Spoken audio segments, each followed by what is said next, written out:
So, the West Virginia governor, we've got Jim Justice. He's announcing that he's running for the U.S. Senate, and a poll comes out, folks, and it shows that he's up by 20 points or something like that. And, of course, he's running for Joe Manchin's seat. What happens next? Oh, boy. The DOJ comes after him and his family with a civil suit claiming that he owes $5 million in unpaid fines. What? Okay. The DOJ coming after him in a civil suit claiming he owes like $5 million. This is your government targeting political opponents who pose a threat to their power. We've seen it here locally. We're seeing it on a national level. This kind of stuff happens all of the time. Dear DC Republicans, defund the DC police state, or we're going to come for you next. Okay, DC Republicans, do your job and get these people out of here. You cannot weaponize the federal government, the DOJ, the FBI. You can't be weaponizing them against your political opponents. I hope these Republicans see this, and I hope they do something about it. Former Vice President Mike Pence, mechanical pencils. Did you all hear? Did you hear the news? 2024 is presidential campaign. They're going to announce it here in Des Moines, Iowa, on June 7th, I think it is. So mark your calendars, because I know you're so excited to go out there and vote for mechanical pencils. No, he's very bland. Mechanical pencils, Mike Pence, the Pence campaign, they're planning on showing a video after this announcement speech. And Mike Pence, I'm so perplexed. I don't understand why he would be getting into the race now.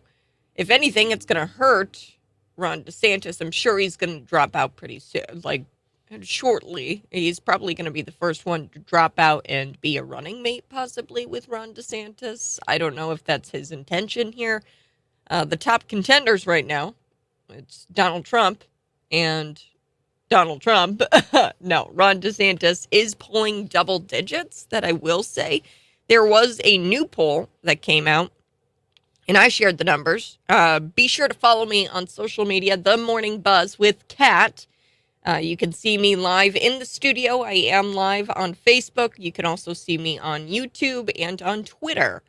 Now, I shared this on Facebook, and these polls, I'm sorry, folks. I know there's big Ron DeSantis fans out there, but I wouldn't be doing my job if I didn't tell you how irrelevant of a candidate he really is.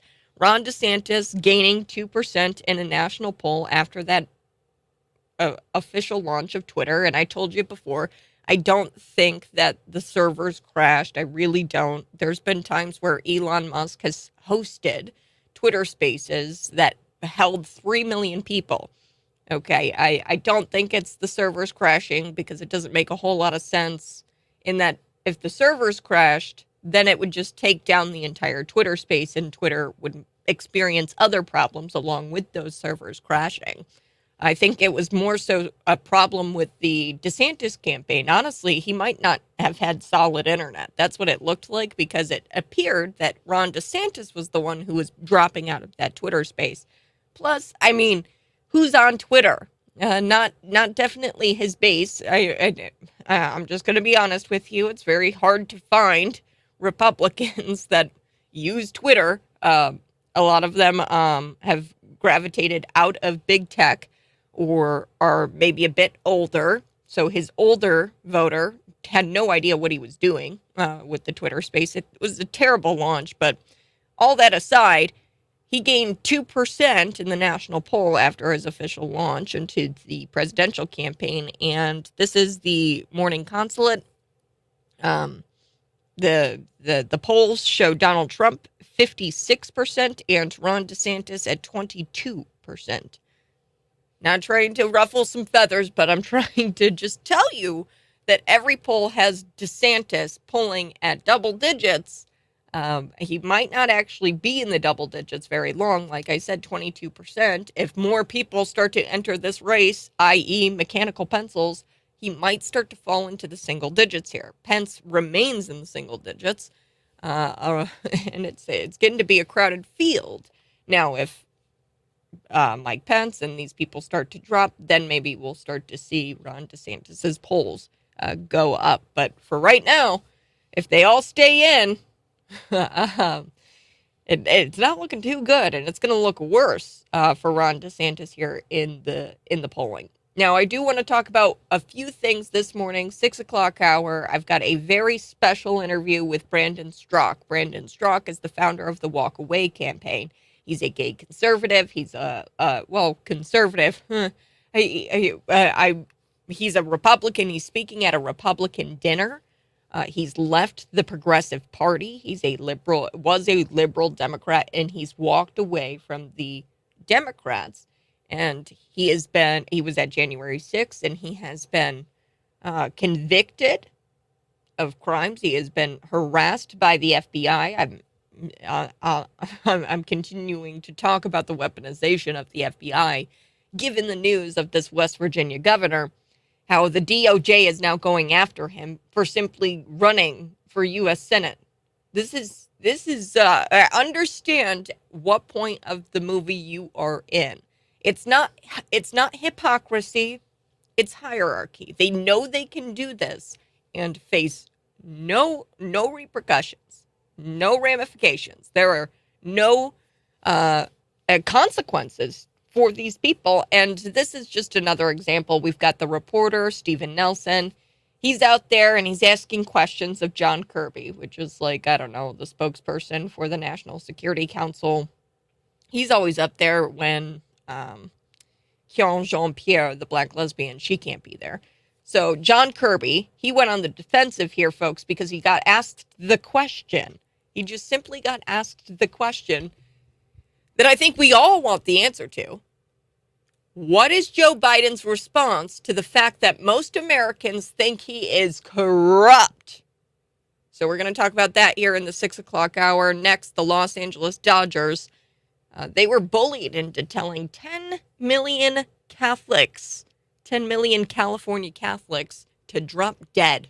They might as well have just told them to drop dead, because this blasphemy that's going on with this pride group is deeply disturbing. I wish I could unwatch it. There's a lot of things that I've seen on Twitter. There's a lot of things that I've seen even in real life. I mean, the Bloomington Public Library, seeing the pornography on the shelves, seeing the perversion in public schools, seeing the Pornhub documentary at the Hayworth School on a school website. That I've seen a lot. And there's very few things that I so desperately wish that I could unwatch. I wish I could have unwatch the nun group, this drag nun group that the Los Angeles Dodgers are having out to perform on Pride Night. So they told California Catholics, drop dead, and we'd rather choose to honor a group of drag queens who mock the crucifixion of Jesus Christ. And one pitcher, his name is Blake, and he is showing some courage, and he's speaking out against this. And I've got a statement here. So we've got all of this and more ahead on the Morning Buzz. But right now, I do want to share a very special interview that I've done with Brandon Straka, who's going to be here this Saturday in Champaign at the Lincoln Day dinner. And he tells me a little bit about his story. He also talks about the problems with the Pride community. And being that today is June 1st, I think it's kind of timely. Brandon Straka is a gay man, and I think his take on this is very interesting. Here we go. Cities 92.9, the news and talk of Bloomington Normal. Thanks so much for joining me, folks. And I am so excited to talk with our next guest, Brandon Straka, who is the founder of the Walk Away campaign. Now, before I get to where Brandon is going to be, hint, it's local. He's going to be here in Illinois, folks. I'm so excited. I want to talk about the Walk Away campaign and how exactly it was birthed from Brandon Straka, the founder. So, Brandon, tell me a little bit about you and the Walk Away campaign. Sure. So thanks for having me. The story is basically that I'm a former liberal and a former Democrat who walked away from the Democratic Party in 2017. I was a two-time Obama voter.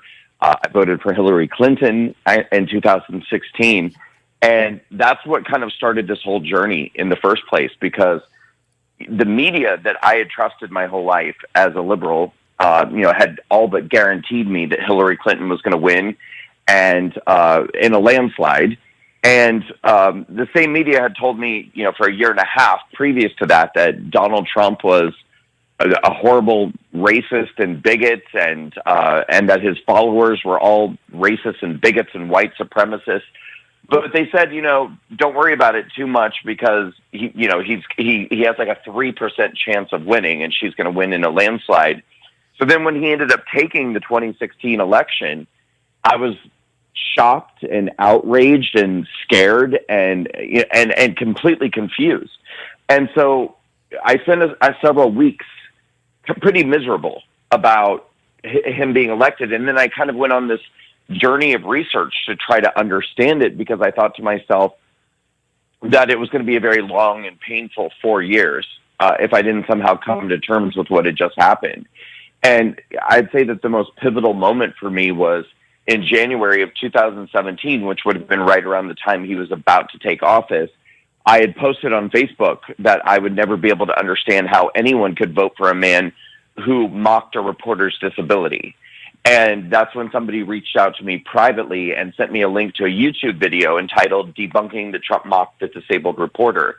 And it was basically a compilation of footage that showed Donald Trump in numerous circumstances throughout the years doing that same voice and that same gesture as he did that day at his rally in 2015 or 16, when he was accused of mocking a reporter's disability. But the commonality in every instance was that this was just a voice and a gesture that he did anytime when he was imitating anybody who was flailing because they were caught in a lie or doing something dishonest.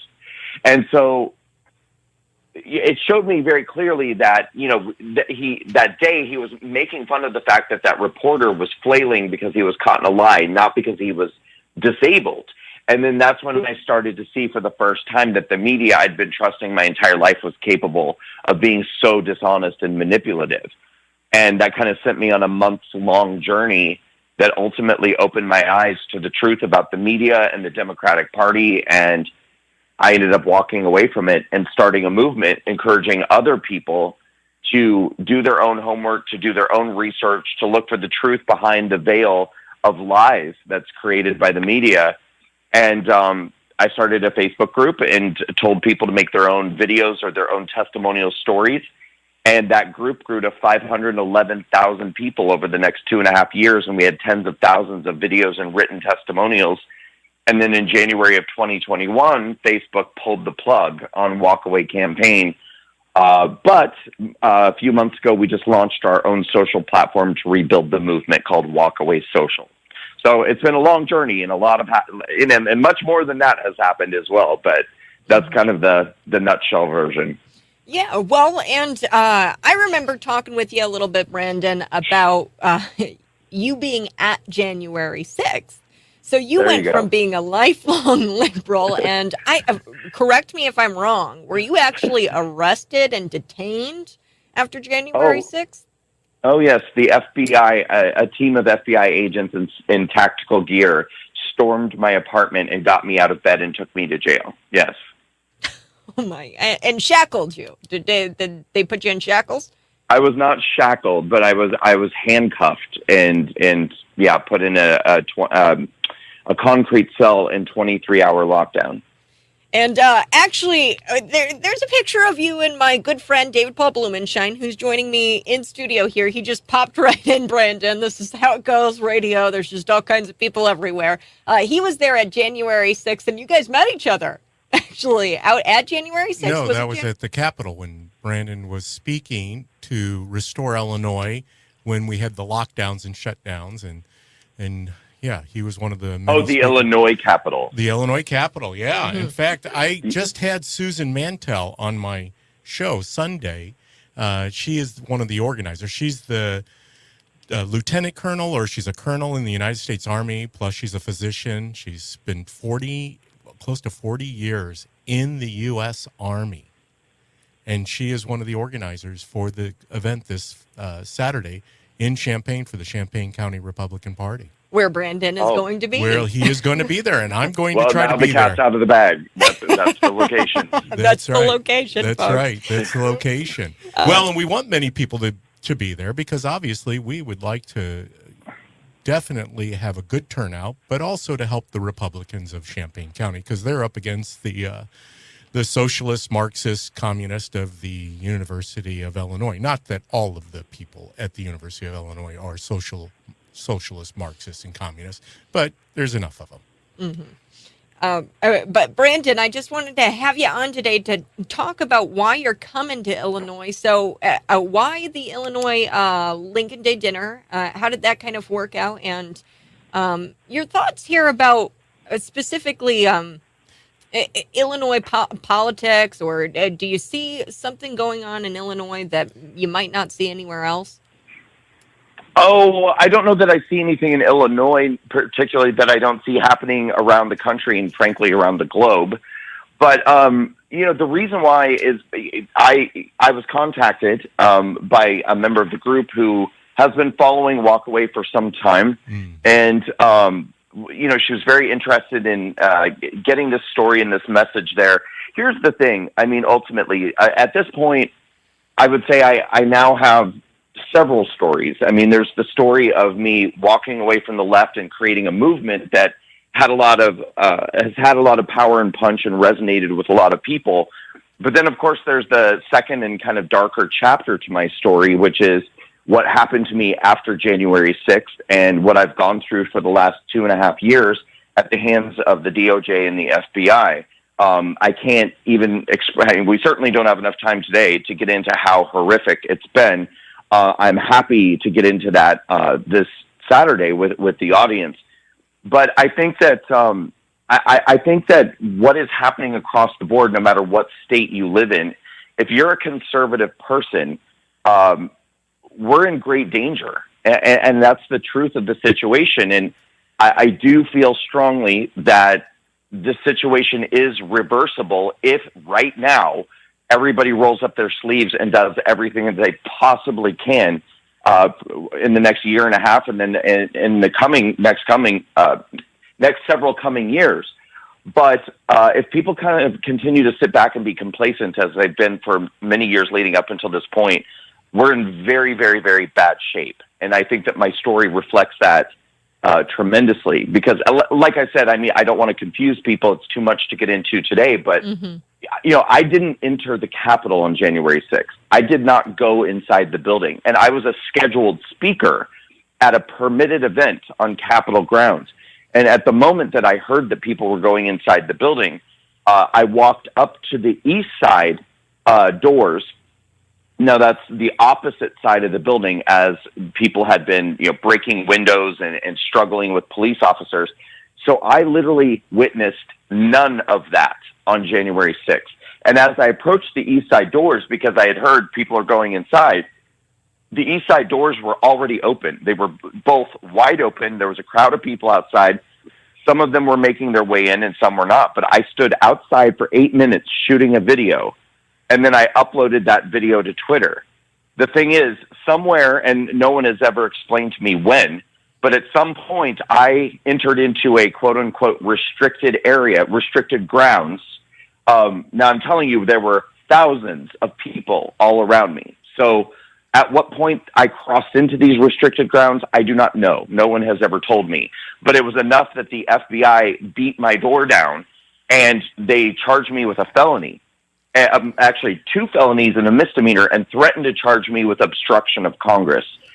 And because of all of that, I ended up getting permanently banned by PayPal, Venmo, Stripe, Patreon, email services, social media, banks. It's actually un-American. It's unconscionable what you have endured.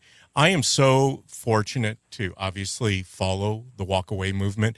My wife and I, she's a really big fan. Unfortunately, she won't be at the dinner on Saturday night, but she was sharing testimony after testimony after testimony with the walkaway movement. Brandon, something that you and I have in common other than being on the Capitol steps in Springfield that day for the Open Illinois rally, I also was the person who has been identified as the leader of the Stop the Steal tour from Bloomington, Normal, Illinois to Washington, D.C., and a group of 50 people from almost a tri-state area boarded a bus, and we went out to D.C., and of course we returned. It was 13 hours out, then the rally, and then a return home. But yours truly also got the knock-knock at the door from the federal agents. Unfortunately for you, they needed the political collateral, right? They needed to show a political theater, which was what that day, January 6th, was for many people, was political theater. And weaponization. And weaponization of the FBI. They came into my kitchen and sat down, and we had a conversation, and they started opening up saying, we have some questions. I said, that's interesting. So do I. And I said, you've come into a radio personality's home. I'm going to interview you now. And they were quick to obviously find the door. And I never heard from them again, which pales in comparison to what you have done. You are a true American hero. We are so fortunate to have you coming to Central Illinois to tell your story, because your story needs to be heard. Yeah. And more people need to engage, knowing that if you don't stand up now, then when you're facing a bureau of people who decide that they want to censor you for where you live, how you spend your money, how you speak, you won't have recourse at that time. It'll be too late. So thank you for everything that you do, everything you have done, and everything that you will continue to do. I like I said, anything we can do to support you and help you, we will do. Yeah, well, the Walk Away campaign, and maybe this is why they were really nervous about Brandon's drug. And I don't know, Brandon, is because you a lifelong liberal, right? And correct me if I'm wrong, gay, right? Are you gay? Right. And Yes. they don't like that. It doesn't fit with their narrative that we're a bunch of bigots. The conservative movement, they're all a bunch of bigots, right? You're gay. You're a gay man. Hey, Kat, can you don't say gay? Yeah, is that offensive? I don't know. No, the don't say gay bill, right? The don't Because say gay they bill. never said gay. Yeah, well, and Right. it just doesn't fit with the narrative, and that's one thing that I want to kind of shift gears here on is it's June, right? It's June. You're going to be here this weekend in Central Illinois, and it's Pride Month, and I just want to get your take on what is happening with this push with Pride Month and targets, and I honestly have no idea what your position is. Maybe it is something the LGBT community wants. Or something that gay people need in Targets. So I'm curious your thoughts on Target doing the Pride Month collection, Kohl's, Bud Light doing the Dylan Mulvaney thing, and if they're separate, or your thoughts there as a gay man with the Walk Away campaign and conservative. I think that there's a split that's happening right now within the gay community, and I think that for people who are identifying as the liberal left, people in the LGBTQIA plus movement, they probably have some appreciation for this, or are behind it to some degree. I definitely represent a growing group of people who happen to be gay or lesbian or bisexual or transgender who don't want any part of this at all. And which is not to say that we don't necessarily have an appreciation for a sense of community or coming together or working together, but this is not it. I mean, I think the feeling across the board at this point is that this community has been co-opted, and I think this is happening not just to LGBT people, but to many minority factions. And if conservatives were wise, they'd start paying attention, because I'm sure this will be happening in the Hispanic community soon. It hasn't really happened yet, but it will. We saw it happening with the Black community in 2020 with Black Lives Matter, where it's, these anarchist, Marxist-minded movements end up infiltrating and taking over these communities. There was a time when the concept of pride actually meant something. And I don't just mean pride in general, but I mean even, gay pride or LGBT pride. There was a meaning behind it. It meant something, and it had a purpose. And it's bad enough that it's been completely corporatized, and now pride is literally, it's like Valentine's Day. I mean, it's just a meaningless thing that's to sell cards and to sell, T-shirts and to sell merchandise and to sell presents. But then now it's even gone a step beyond that, and it's really about, I think, indoctrination and luring people. And then I think there's also this added thing. People say, well, why is it that they're doing these huge displays right at the front of the store, right when I walk into Target? It's just pride right in my face. And this is where I think that the conservative movement is being gamed by these people, because they're intentionally trying to inflame your senses so that you'll react. And then when you react, they get to they get to continue their narrative that they're being discriminated against, that you're bigots, that you're not open-minded, that you're not accepting. And it's the same thing that they did with Black Lives Matter. If you objected to Black Lives Matter, it was because you were a racist. It was because you're a bigot. And you're like, no, I just object to a horde of people coming into my neighborhood and throwing bricks through my windows and trying to burn my house down. But that's why they do these things. They intentionally just push and push and push to the point where people feel, I think, cornered and want to react. And then they get to scream, oh, we're being discriminated against. The puppeteer it's all about power. They are strictly utilizing and using the community, the LGBTQ plus community, to further their ultimate goal, which is this utopia of a socialist, Marxist, communist community, to redefine what America means. I mean, they have a vision of America, and it isn't the same America that our founding fathers envisioned through the Constitution. And you found that out because they didn't even afford you your constitutional rights.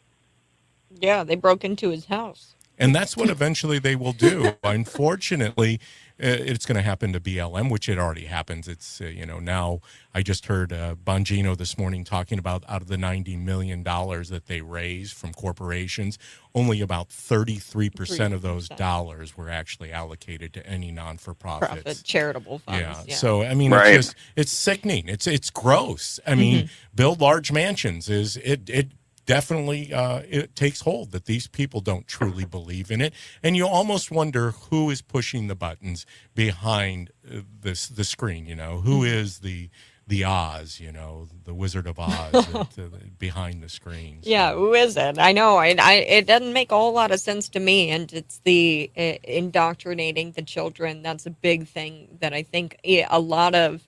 And that's one thing, too. They're trying to say, I read this NBC article, Brandon, where they were trying to say that the gay community, or LGBT community, makes up most of the purchasing power. This is why they're doing this in the corporations with the Pride collections and Pride Month. They're trying to appeal to the purchasing power. And I'm just thinking to my head, well, it's 7% of the population identifies as LGBT. And you can't really say that is the purchasing power and that's the reason why. And I think that they're trying to, like you said, just push and push people and try to gaslight, because clearly we know that that's not accurate. There's not a purchasing power out there. Not that they don't have any kind of purchasing power, but that community, because there is 7%, but it's not nearly as much as what they are saying. And well, yeah, and I mean but what you just said, I mean that's the issue. Is you're describing again like actual people who are actually LGBT, and which is that's to my point earlier when I said there's kind of this split that's happening in this kind of internal culture war in this community. Is what are we actually calling LGBT now? Because now we're calling anybody who feels like they might be a boy or they might be a girl or they might be both or they might be neither. Now suddenly they're LGBT. And depending on which acronym you use, because it's pretty expansive at this point, some people say LGBTQIA2 plus, and I think there's more than that. Yeah. In some of these incarnations of this acronym, the A stands for ally. Yeah. Okay, so if you're a person who supports the LGBT movement, now you're a part of it as well. So if you start including allies, well, now the percentage of people goes up tremendously. But also, look at the different age demographics. See, this is the really scary thing when we talk about indoctrinating kids and stuff. They're intentionally targeting, kids who are self-conscious, teenagers who are uncomfortable in their bodies, kids who have autism, things like that. There's a reason why reports are coming out now that say, if you're a teenager up through 18, 19, 20 years old, something like that, and they're saying something like 20 to 25% of these people are identifying as LGBTQIA+. Well, that's insane. That's the thing. When I was a teenager, when I was young, in my early 20s, whatever, it was estimated that we were like you said, 5 to 7% of the population. Mm-hmm. Well, how did we suddenly go to 25% over the course of a couple of generations? Well, this is insane. So that's what I'm saying. If they're talking about the purchasing power of the LGBT community, I would need to understand what their definition of LGBT is. Yeah. Well, and it's interesting because you bring up a good point, especially because some of my background is in special education, and I worked with the autistic population. And believe it or not, I was exposed for the first time to someone who wanted to be a woman. He was a young man. He had autism. And so what was the level of cognitive ability to truly to process what he was being told by the administration that they would refer to him rather than Joseph as Amanda? And I was just blown away, because you know what I said because I transported this young person. You know what I called him, Brandon? I called him my friend. Yeah. When are we going to start getting beyond the labels and the titles and just call people friends and humans? We've gotten so far from that. In fact, I was telling Kat about the other day during a Memorial Day parade that I saw 2 brand new vehicles for the Regional Office of Education here in Central Illinois. And they were brand new Ford Expedition, Ford pickup. And on the side of it said Outreach Services.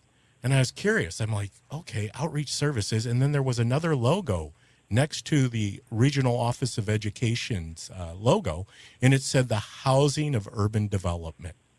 That's how they funded these vehicles, and they're doing outreach services. What does that mean? Because they've redefined every word we can use. Outreach doesn't mean outreach anymore. Mm-hmm. They're going to start, and I believe this to be the case, where they're pushing very hard to have 16-year-old people vote in elections. Yeah. And that's a big part of this outreach service, because they master the English language with, hiding behind words that sound innocuous, right? Mm-hmm. Doesn't everybody want outreach services? Yeah. We want people to have outreach services. So it's amazing how they continue to change language. We are running up against the clock, DPP. Okay. But real quick, Brandon, tell us about where you're going to be. I know that this is at the champagne.gop, their website, where you can get tickets, folks. It's not too late to get tickets. They've still got some. Join us for a fun evening, cocktails, dinner, conversation with fellow Republicans, and hear remarks from party and elected officials, as well as a keynote speaker, Brandon Strzok of the Walk Away campaign. You guys can go to the Champaign County Republicans. They've got a web page there where you can purchase a ticket. But Brandon, where are you going to be and when? So Champaign, Illinois, this Saturday. I believe. Let me just double check. This dinner begins. It says VIP hour starts at 6:00. There's a social hour at 6:30, and then a dinner that begins at 7:30. People can get tickets at champagne.gop, and then just click on the events on that webpage. But I would really encourage everyone to come out and be a part of this event. And here's the main reason why. Even if you're the kind of person who doesn't necessarily enjoy going to a political event, maybe you find it kind of boring, maybe you find it kind of stuffy. Frankly, I'm one of those people too, so I totally get it. This is not going to be like that. I can guarantee you, first of all, when I talk to audiences, I like to keep my content pretty humorous, keep people laughing, keep people engaged. I definitely want people to have a great time and walk away from the experience feeling like they had a really good time. At the same time, we're going to do a lot of laughing, but we're also going to talk about some really serious stuff. And the reason why I think this is so important is because I'm going to be giving people a lot of firsthand information that literally the media will not talk about. You're not going to hear about this on Fox News. You're not going to hear about this on most mainstream conservative news outlets. This is going to be a firsthand account of what happened to me at the hands of the DOJ and the FBI and everything that I have gone through in the last 2.5 years, which is mind-blowing. I mean, people will not believe how horrific this has been. Because again, we're not even, most J6ers can't even get their story out, which is, I feel weird calling myself that, but that's just the fact of the matter. I was arrested, charged, and convicted for being outside of the Capitol on January 6th. And I want to make very clear to people, I did not engage in any violence, vandalism, theft, or destruction, nor do I condone that. It did not happen. But what happened to me was, as you pointed out earlier, it was done with the intention of trying to destroy the work of an effective grassroots activist in the conservative movement and somebody who was effectively communicating with minority communities and getting them to leave the Democratic Party. I was targeted, and my life has been all but stomped out by the federal government. But I'm a fighter and I'm a survivor, and I'm going to come and share my story with everybody. And I really encourage people to come out and hear it, because not only do people need to know, and it's very compelling, but I want to also tell people about how my team and I have overcome so much of what was done to us with the cancellation from banks and payment processors and donor portals and email services and social media platforms. I mean, we were annihilated, but we built and built and built and kind of clawed our way back from this. And I want to tell people how, in case this happens to them someday. The American way. You rose from the ashes. What a great example you are to the people of Central Illinois. Mm-hmm. I know I'm looking forward to being there. I will be at the VIP portion of it, so I will come up with my picture of you and I on the Capitol steps in Springfield and try to remind you. Now, I might look a little older because I, too, went through, unfortunately, a little bit of what you endured, not even close to a fraction. But I know the people of Central Illinois would be better for buying a ticket and sitting in that room and hearing your story. Mm-hmm. Brandon, thank you so much for joining me here on Cities 92.9. And folks, go check out the tickets, champaign.gop. That's where you're going to want to go to purchase them. Brandon, you have a great rest of your day. You too. Thanks so much. Peace be with you, my friend.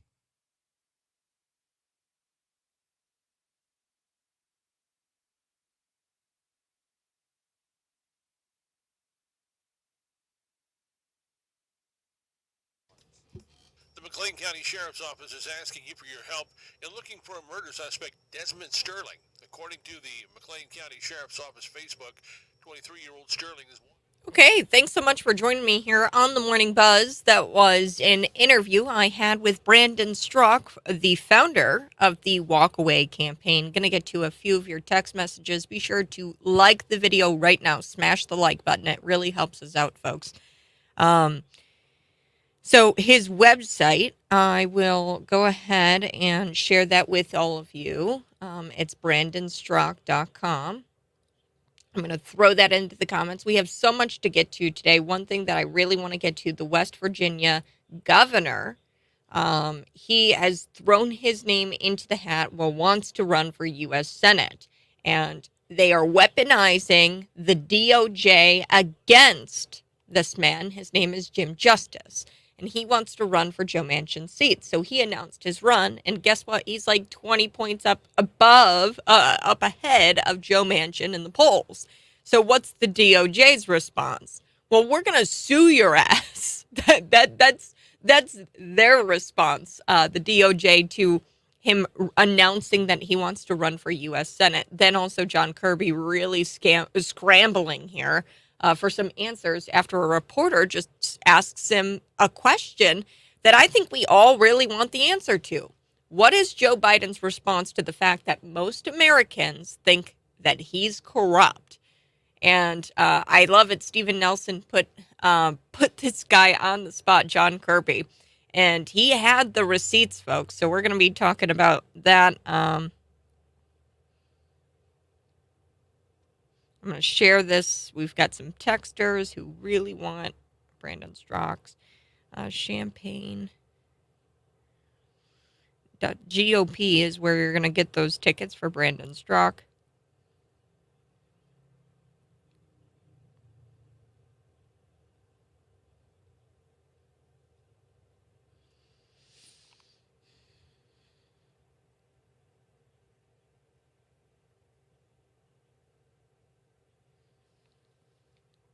Okay.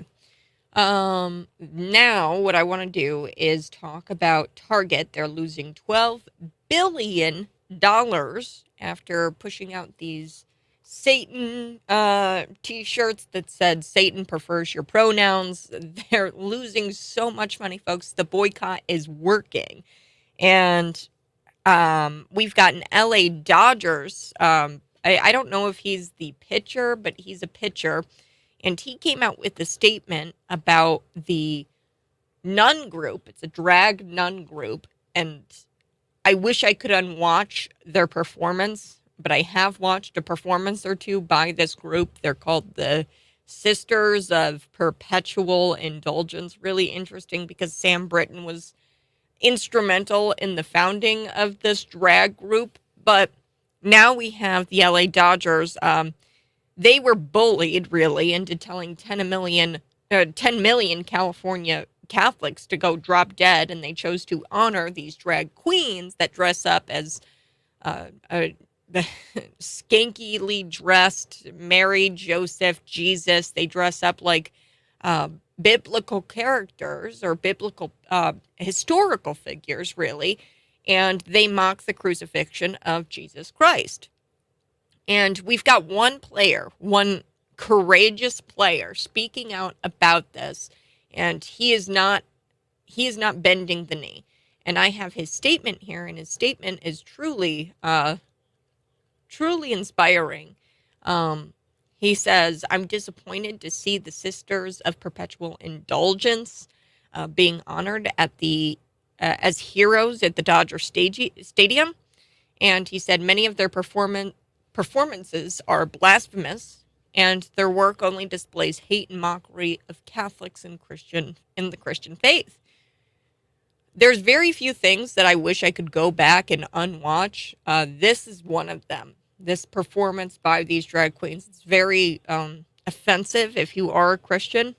Warning, if you go watch this, you probably would want to wash your eyes out afterwards. So he's the only one really speaking out against this. Now, there was another Blue Jays player, Anthony Bass, Toronto Blue Jays. He was forced to apologize after sharing an Instagram video about being a Christian and boycotting Target and how you should. And there was a biblical perspective on why you should boycott Target. And he shared it. It wasn't him in the video, but he shared a video of a fellow Christian who was calling for the boycott of Target. And he had to issue an apology for sharing that video, which was really kind of, I don't know, weak-kneed. He bent the knee. Now the protests, and I want to make this clear about Target, Bud Light, it's not about a trans influencer. It's not even really about the toddler onesies that say queer on them. This is about radical activism and the pushing of all of it. All of it needs to stop. No one complained that the Dodgers were hosting a Pride Night. Nobody was complaining about that. The issue was that one of their acts that they want to have performed, that one of the performances, that's the issue here, because it's blasphemous and they're completely attacking 330 million Americans. A lot of people are Christian in the United States. But the bullies of the LGBTQIA, community, they demand total compliance, and they will bring you to their knees if they don't get their way.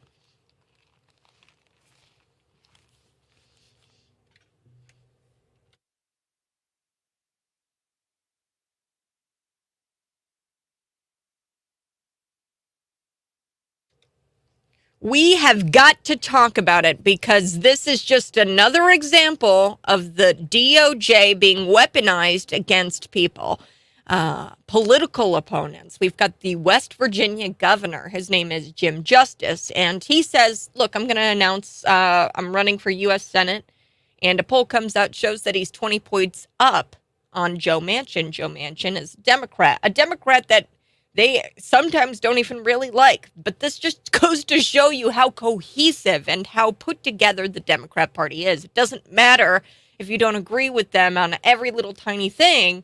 They will have your back no matter what. And as long as you've got a D in front of your name, you are family. I mean, the Democrat Party is it's almost like a cult. It really is. They are just so put together. So we've got Jim Justice announcing that he is running for U.S. Senate, and he's up 20 points on Joe Manchin as soon as he announces, because he's kind of wishy-washy, Joe Manchin, and I don't like Joe Manchin at all, really. I think he's a snake, and he does these things. I do like the pipeline. I think his pipeline is going to be going through here with the debt ceiling deal. They were talking about cutting that, but the Democrats wanted it cut. But Joe Manchin is a Democrat, so I think that it's going to wind up staying in this deal. But anyway, Joe Manchin, what happens next after Jim Justice, the governor of West Virginia, says, hey, I want to run for U.S. Senate? The DOJ came after him and his family with a civil suit claiming that he owes like $5 million in, quote, unpaid fines. This is your government. They are targeting political opponents who pose a serious threat to their power. And that interview we just had with Brandon Straka showed that completely.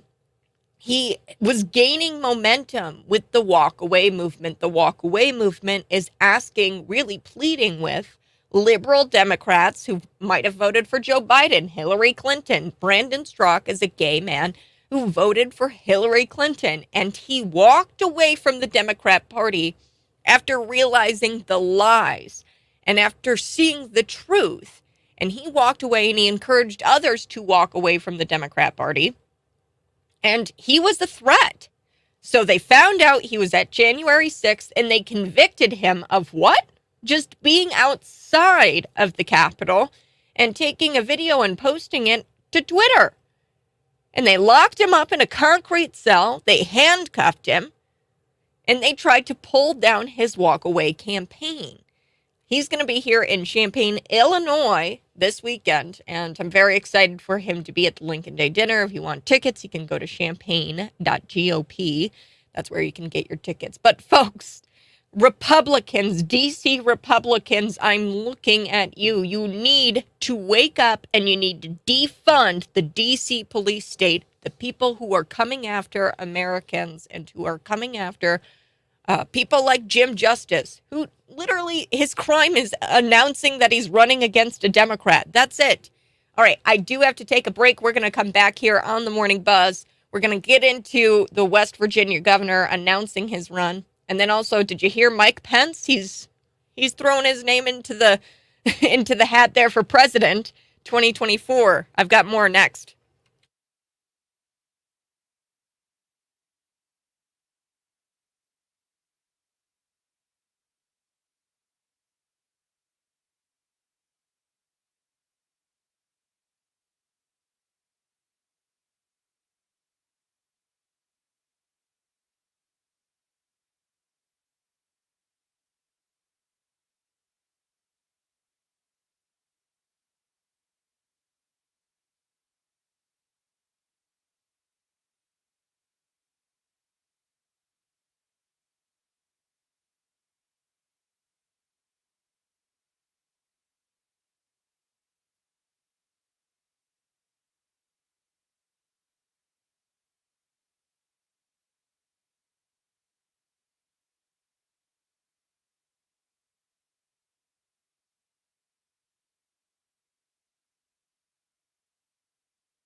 Hey, good morning. Thanks so much for joining me here on the Morning Buzz. So we are going to get into the nuts and bolts here of the story surrounding the West Virginia governor, because this is just the top story today. We need to be talking about the weaponization of the DOJ. We have somebody now coming out and announcing a run for the U.S. Senate.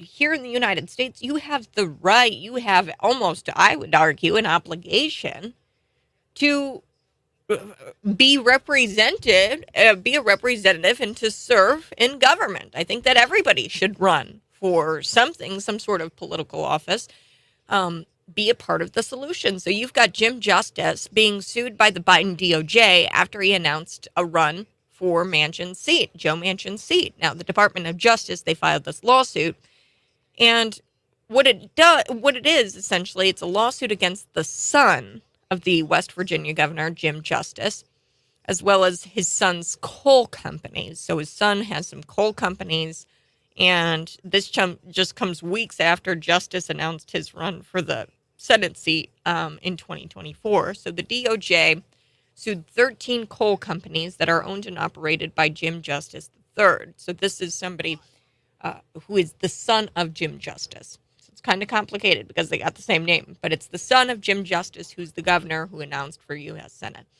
Now, they are saying that they were operating and their operations were in violation to some legal obligations under what's called the Surface Mining Control and Reclamation Act of 1977. And, quote, they're saying that the son here failed to pay uncontested penalties assessed for their uncontested violations. I'm going to get into what that means here next. Hold on.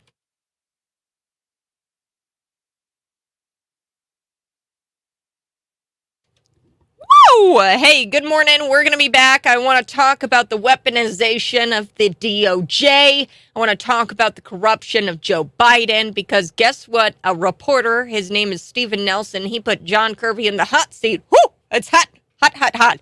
And he was asking him the question, look, what is Joe Biden's response to the fact that most Americans think he's corrupt? I've got the answer here next on the Morning Buzz.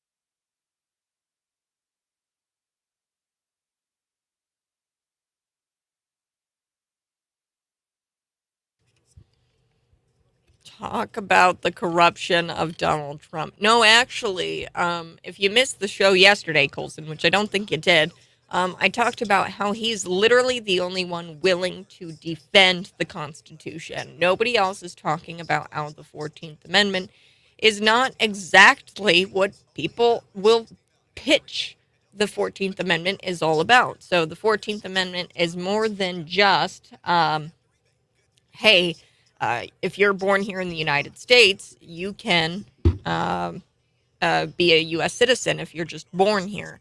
And that's not what the 14th Amendment says. And Donald Trump has actually said, you know what, I am going to I'm going to propose policy here that clarifies what's going on with that 14th Amendment, because you need to have a legal parent if you want to stay here in the United States. He's addressing the migrant crisis. He's addressing the illegal immigration. And that's that he's the only candidate willing to stand up for the Constitution. He's the only candidate who has called for peace in Ukraine. He's the only candidate who has really been a victim of political persecution and having the DOJ, the FBI weaponized against him. He had his Mar-a-Lago home raided after he had some classified documents, which they weren't even really classified under the, I think it's the Patriot Act, that declassifies those because he took them as president, and the president has a declassification power. I think it's called the Patriot. No, it's not the Patriot. I don't know what act it's called, but under a certain act, the president can, in fact, declassify any kind of document he wants. And the act of taking those that's where it kind of gets muddy. The act of taking those, he was supposed to go through some sort of declassification process, I guess. But people could argue that the act of taking them was the declassification, and how he was the president of the United States. Now, nobody wants to talk about how the classified documents that Joe Biden had were in his Corvette there in his garage at Mar-a-Lago. They were locked down. There was Secret Service there, and I've made the prediction before that the classified documents that were at Mar-a-Lago actually had a lot to do with the Russia collusion hoax against Donald Trump, which we now know, Colson, and I know you know this. I hope you can admit to this via the Durham report, that we know that Hillary Clinton paid operatives to spy on the Donald Trump campaign and then used those operatives to lie and say that he was colluding with Russia to steal the 2016 presidential campaign. We know it's a lie. We know that the FBI knew it was a lie, and they continued to investigate him for this Russia collusion anyway. This is all laid out in the Durham report. The Durham report, I agree with you. It didn't lead to anything. It should have led to people being prosecuted. It should have led to people being put in cuffs. You can't pay people to spy on other people's campaigns and then use those paid operatives to do some sort of elaborate scheme to make it look like Donald Trump was colluding with Russia to steal the 2016 election. You can't do that against your political opponent. It's called illegal. It's illegal. And there should have been subpoenas. There should have been people arrested and put in cuffs. Hillary Clinton should have been didn't pay for anything. You're straight up, did you read the Durham report, man? Did you read it? Because if you didn't read it, then you can't say that. If you read it, it literally says in there that Hillary Clinton paid human clandestine sources. Do you know what human clandestine sources are, Colson? Those are spies. She paid spies to spy on his campaign and to make it look like he was colluding with Russia. She is an evil woman who decided to do this against a political opponent. It's in writing. Durham has it in his report, and there's primary documentation that shows that she paid spies, human clandestine sources. Only your opinion, Kat. I'm sorry, but like primary documents drafted up by John Durham, and receipts of her actually making payment to HCSs. No, it's not an opinion, it's fact. She paid operatives to spy on Donald Trump's campaign, which is the biggest thing to happen in American history ever. And people still, like you, don't think it happened. Because the media tells you, and you lap it up like a dog lapping up water on a hot day. You listen to the mainstream, and there's just nothing I can do. I agree with you. The Durham report was a nothing burger because it didn't result in anybody being locked up. What they did was wrong. I've got to get back to the air here, but we're going to talk about Mike Pence. We're going to talk about Stephen Nelson, the reporter going after John Kirby. Joe Biden is corrupt. And I've got the receipts here on why I can say that.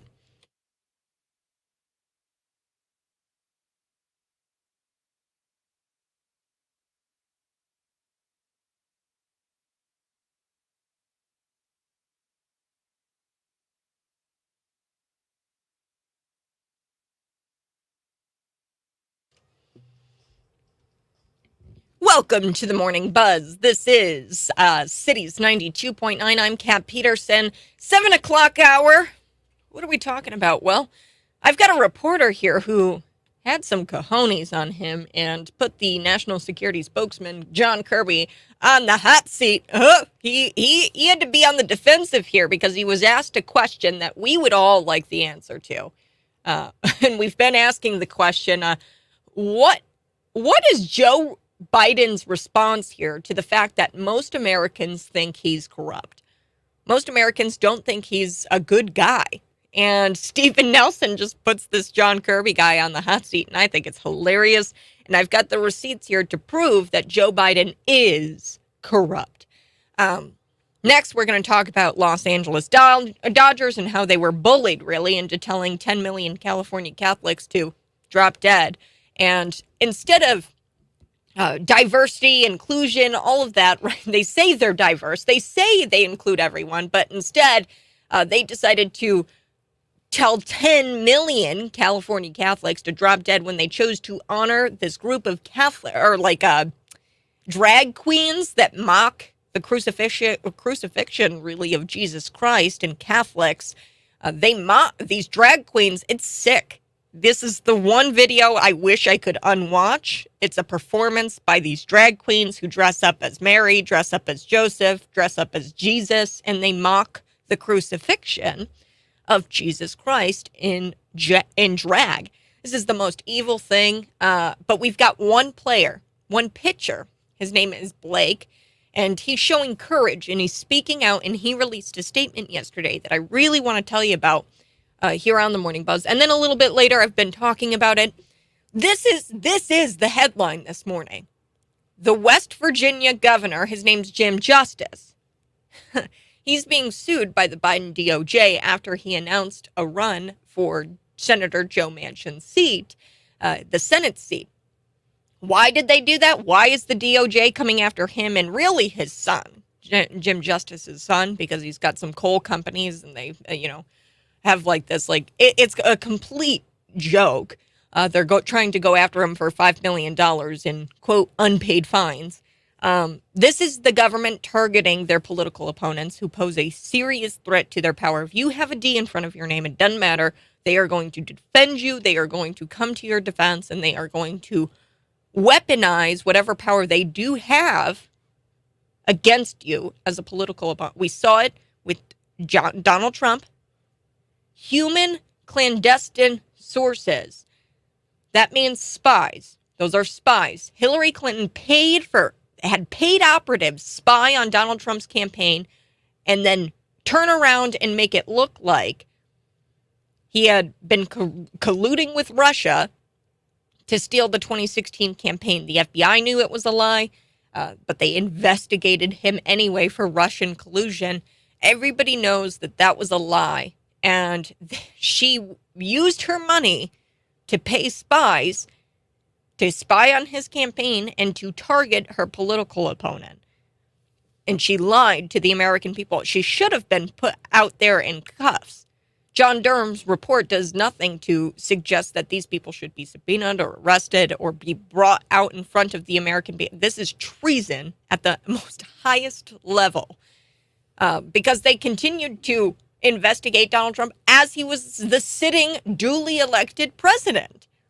And they knew it was wrong. They knew that it wasn't real, but they did it anyway on your dime, taxpayer money. All right, I do want to talk about all of this, but first let's get to Stephen Nelson because he's a cool reporter. He's the only one who pointed out how this committee, the House Judiciary, it's an oversight committee, and what they were trying to do was get at the heart of how the FBI is being weaponized against the American people and how they're covering up this bribery deal by the then Vice President Joe Biden. So he pointed out how the committee was trying to get an FD 1023 form from the FBI. So the committee was trying to get their hands on this form, which they were told about by a whistleblower. The committee was told about this form by a whistleblower. And allegedly, this shows a bribery deal by the then Vice President Joe Biden, in which money was given in exchange for policy action. You can't do that. That's highly illegal. You can't be bribed as a politician by foreign adversaries to make policy deals. He's a Chinese spy. He is not a United States he is operating for the Chinese government. Okay, he's a Chinese operative.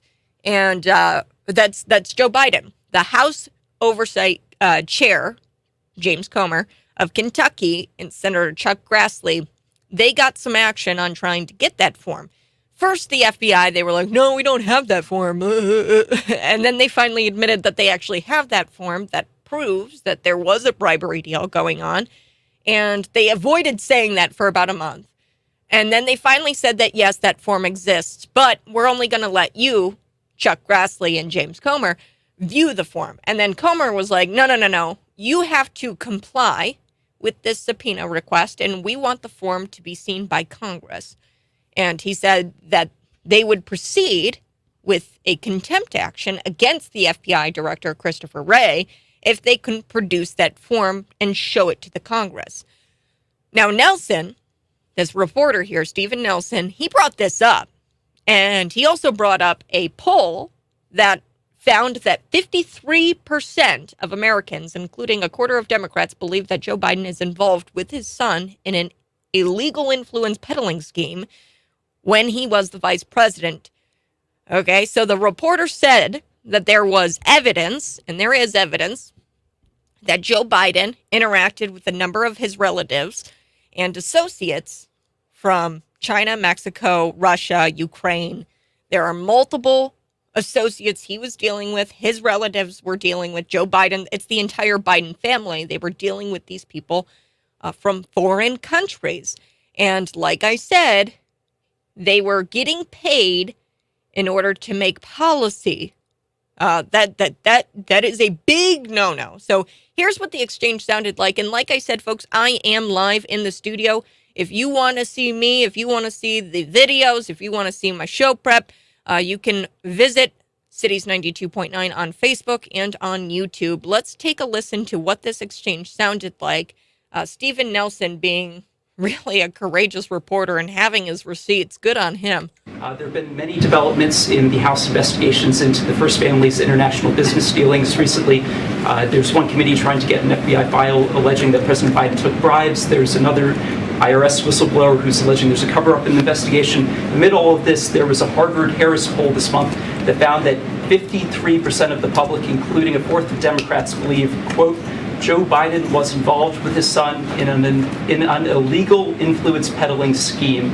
There's, of course, evidence that the president interacted with his relatives, associates from China, Mexico, Kazakhstan, Russia, and Ukraine.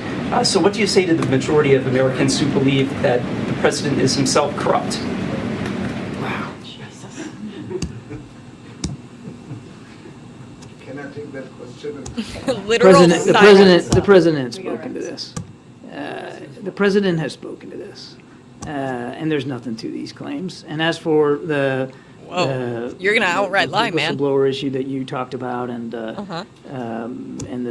document, I believe the FBI has spoken to that, and you're gonna have to go to them on that. All right, let's go. You're straight up lying. I just can't believe it. The response from Kirby is just so fascinating. At first, he doesn't say anything. He just says, wow, and then he shakes his head. He's trying to buy time to think of a viable answer to a very good question by Stephen Nelson here, because everything that reporter said was true. There's a form out there, a whistleblower informed this committee that, hey, this form says that it proves that Joe Biden was taking bribes in exchange for policy, to write policy. You can't, I mean, that's treason at the most highest level in the United States government. And he probably couldn't look at him in the eye either here. And if you were watching on Facebook Live, you can see that Kirby is looking down at the podium. Couldn't look at the reporter in the eye because he was trying to think of lies to spin. And he claimed that Joe Biden has spoken to this. That's very interesting, because then he goes on and he says there's nothing to these claims. And he said, as far as the whistleblower, the bribery form was concerned, he said that the FBI has spoken to that. It's so disturbing they can lie like this. It is. with such a lack of concern for the truth. They are just straight out lying. Joe Biden has not spoken to this, except to deny that he knew anything about his son's business, not only as Joe Biden, as Joe disproven, he hasn't disproven any of these allegations. His claims that he didn't know anything about his son's financial escapades have been shown to be lies. We know that that's a lie. They've been debunked over and over and over and over again by evidence that that Joe Biden met with a number of Hunter Biden's business associates from a variety of foreign countries, not to mention Tony Bobulinski, who was to be the CEO of their new company that was connected to the Chinese. So there's been all kinds of evidence to debunk that Joe Biden knew nothing of the Hunter Biden business deals that he had cooking. Now, Joe Biden also hasn't addressed the millions of dollars that went to his family from China, except to lie and say that his son had never received any money from the CCP. But we know that's not true. We have primary documents that show that there was a transfer of money from the CCP to the Biden family, multiple family members. Here's Joe Biden in the presidential debate lying and saying that he knew nothing of Hunter Biden's business deals. This is the only thing, and this is the only thing that Joe Biden has said about the business deals going on between Hunter and China. Let's take a listen. My son has not made money in terms of this thing about, what are you talking about, China. I have not had, the only guy made money from China is this guy. He's the only one. Nobody else has made money from China. My son has. There you have it. There were all kinds of businesses that had money funneled into them from the CCP, and Hunter Biden and multiple Biden family members were getting money from the CCP. That's a lie. That's been debunked multiple times. Nor has the FBI really settled the question of the bribery form, which I hope is a smoking gun. I think it's a smoking gun. Indeed, they only just admitted that the form existed. So they were pressed on this multiple times, and they said, hey, does this form exist? Does this form exist? Does this form exist? And then for a month, they said, no, it doesn't exist. And then they finally admit that it exists. But Kirby doesn't want to talk about that because that could be a true smoking gun if it is what the whistleblower described. Hey, this proves that Joe Biden was taking money in exchange for policy. I do have to take a break, but we are going to come back. We're going to talk about the Los Angeles Dodgers, how they were bullied into telling 10 million California Catholics to go drop dead, and they chose to honor a group of drag queens who mock the crucifixion of Jesus Christ. I'm big mad about this because nobody is standing up for Jesus, for Christianity, except this one player. His name's Blake, and he had the courage to speak out, and a lot of people don't have the courage to speak out against the LGBTQIA people because they are vicious and they want you to comply. And if you don't comply, they're going to literally force you to bend the knee. So I want to talk about this because I think that this guy is super courageous. We need more people like him. So we'll be back. I also have to talk about the West Virginia governor who's running for Senator Joe Manchin's seat and how they're going after his son now. That's all next.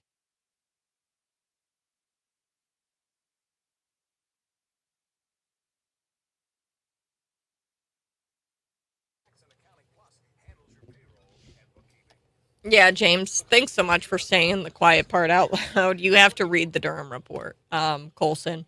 And that's the only way you're going to wake up is if you read primary documents, just like, people saying that Donald Trump is a bigot because he is now pushing for a policy that says, hey, let's clarify the 14th Amendment. We have to make sure that at least one parent of children born here in the United States are legal citizens in order for them to have jurisdiction of the United States, which is in the 14th Amendment. And And, they'll say he's big. You have to read primary documents, Colson, and you have to break away from lapping up the mainstream news. You can't cite AP News anymore. You can't cite NBC anymore. They are all branches of the government. They are the fourth branch of government. The media are talking pieces for the government. So it's not your fault. I'm not trying to fault you here, Colson. You have to branch out and you have to start reading for yourself and make informed make informed decisions on thoughts and opinions. You have to have informed opinions, and you can't have those if you're constantly spewing out the talking points by the government. You have to actually read what's going on via the primary document. So I encourage you to read the Durham report. It's true. Hillary Clinton was paying people to spy on Donald Trump's campaign. Okay. Do want to talk about this. This is wild. As soon as he mentions that he's running for U.S. Senate, they are like, oh my goodness, this Jim Justice, he's the governor of West Virginia, and now they're attacking his son with a civil suit saying that he owes $5 million. Now, this kind of gets in the weeds, and I'm going to do my best to explain it. It's some sort of act from 1977, and they say that he failed to pay some uncontested penalties assessed for their uncontested violations. The department said that the companies have been cited for 130 violations and have failed to pay over $5 million in civil penalties assessed by the Office of Surface Mining. He's got some coal companies, the son of Jim Justice, and they've decided to go after his son for this kind of stuff. I don't know. I think that this is a bit of a stretch. On behalf of the Secretary of Interior, the DOJ seeks about $5 million in uncontested corporate civil penalties. And I'm telling you right now, this is just a bully move to try to get Jim Justice to drop out of this U.S. Senate race because he is so far ahead of Joe Manchin, a Democrat. These violations include failure to maintain the face of a dam, its diversion ditches. So this is all like bureaucracy. A lot of it in this act, you have to do certain things in order to have a coal mine and to have a coal company. It's all a bunch of green weenie bull crap, to be honest with you. And I don't know, allegedly they weren't following the green weenie bull crap. So we'll have to see what comes of this. I'm hoping that the son just winds up paying it and just, but at the same time, they should try to fight this because if it's not this, then they're just going to go after them for something else. So Jim Justice III, who's the son of Jim Justice, the West Virginia governor who's running for the U.S. Senate, he took control of the companies after his father had assumed office in 2017.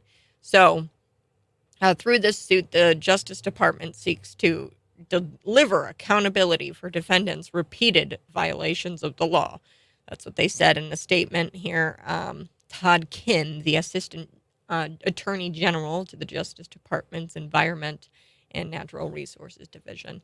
This is a grab. This is trying to bully people, and people are fed up, really, with the political weaponization of the DOJ, the FBI. You can't go after your political opponents using taxpayer money, because that, at the end of the day, that's what it is. It's DOJ, it's the FBI going after political opponents of the Democrats using your money. Like that's what this is, and people are sick of it. And I hope to God that Republicans in DC start to wake up and see this for what it really is.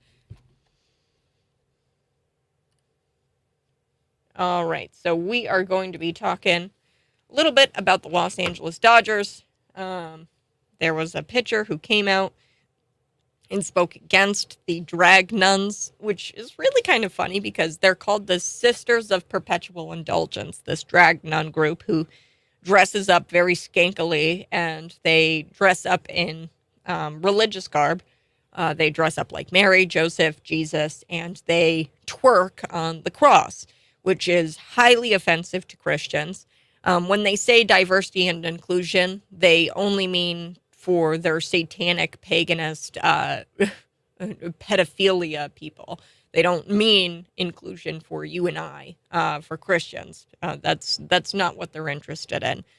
So this Los Angeles Dodgers pitcher blasts the team for honoring this anti-Catholic drag group at Pride Night. So I'm going to talk about it here.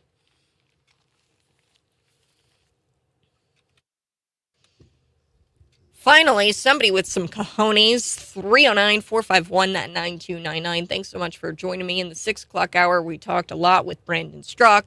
He's the founder of the Walk Away campaign. He's a gay man, used to be a liberal Democrat, and he walked away from the Democrat Party. He's going to be in Illinois, Champaign, Illinois, at the Lincoln Day dinner. And you can get your tickets at champagne.gop. It was really interesting to hear his story and how he was targeted by the Democrat Party, which brings me to this. What happens next after Governor Jim Justice announced that he was running for U.S. Senate? Well, a poll comes out and they show that he's up 20 points on Joe Manchin. Well, we can't have that because Joe Manchin is a Democrat. He's one of us. So we're going to have to do something about that.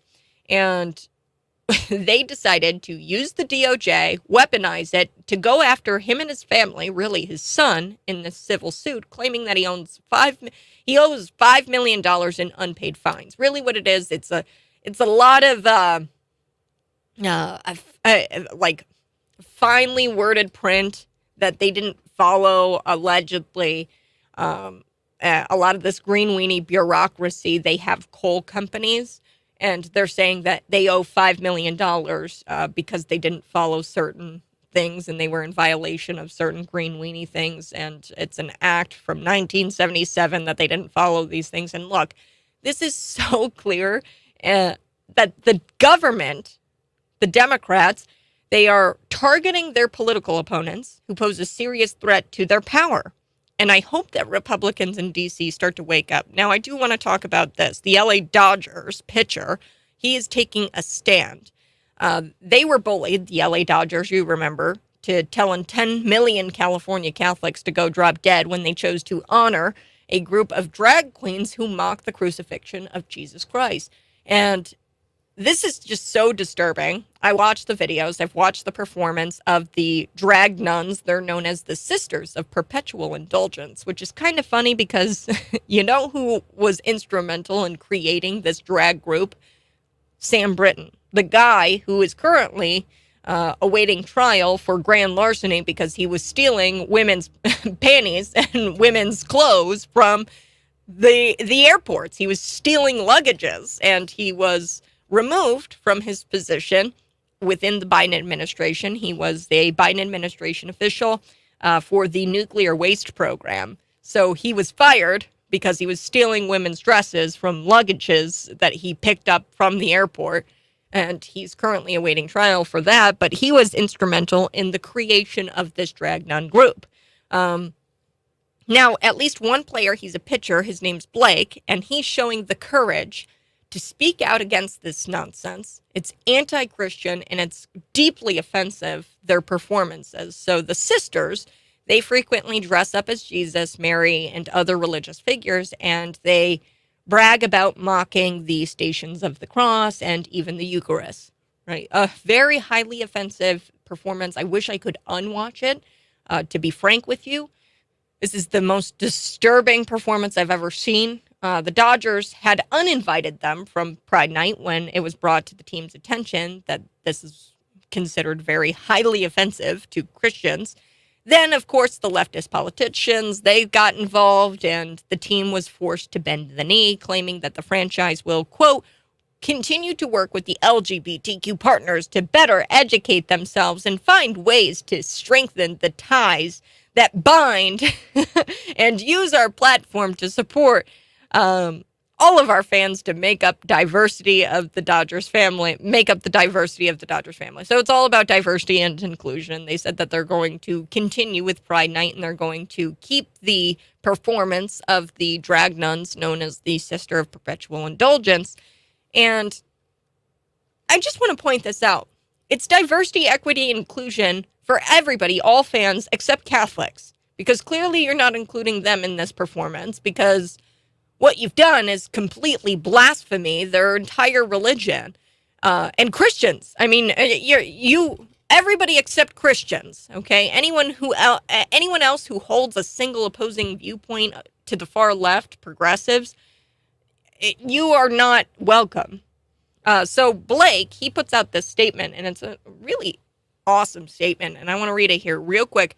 I'm disappointed to see that the Sisters of Perpetual Indulgence are being honored as heroes at the Dodger Stadium. Many of their performances are blasphemous, and their work only displays hate and mockery of Catholics and the Christian faith. I understand that playing baseball is a privilege, and it's not a right. My convictions in Jesus Christ will always come first. Good on you. Since I have been with the Dodgers, they have been at the forefront of supporting a wide variety of groups. However, inviting the Sisters of Perpetual Indulgence to perform disenfranchises a large community and promotes hate of Christians and people of faith. This single event alienates the fans and the supporters of the Dodgers, Major League Baseball, and professional sports.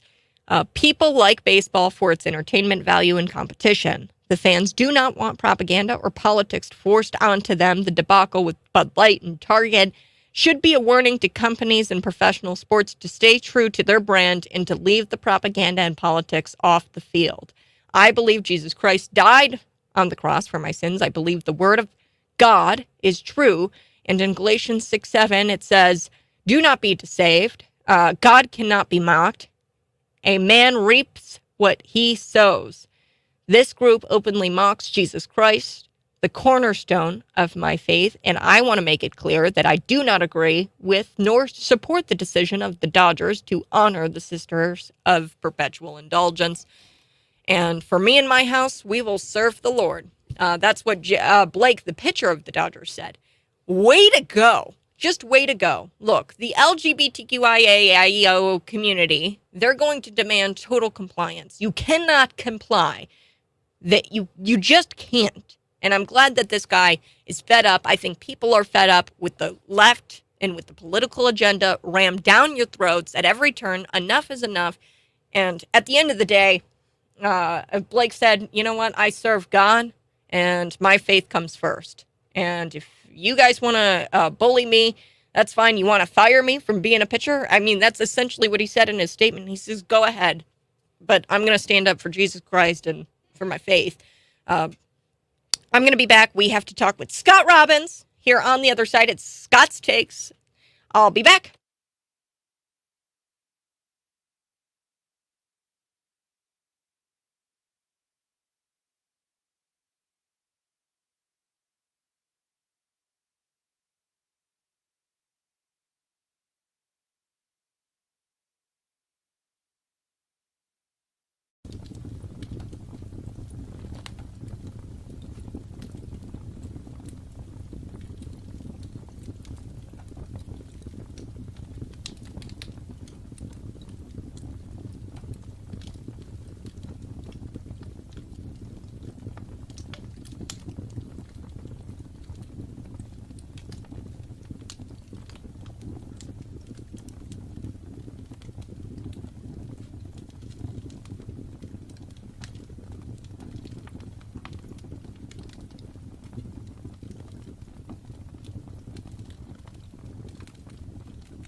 Oh, there's a furry convention I hear in Florida.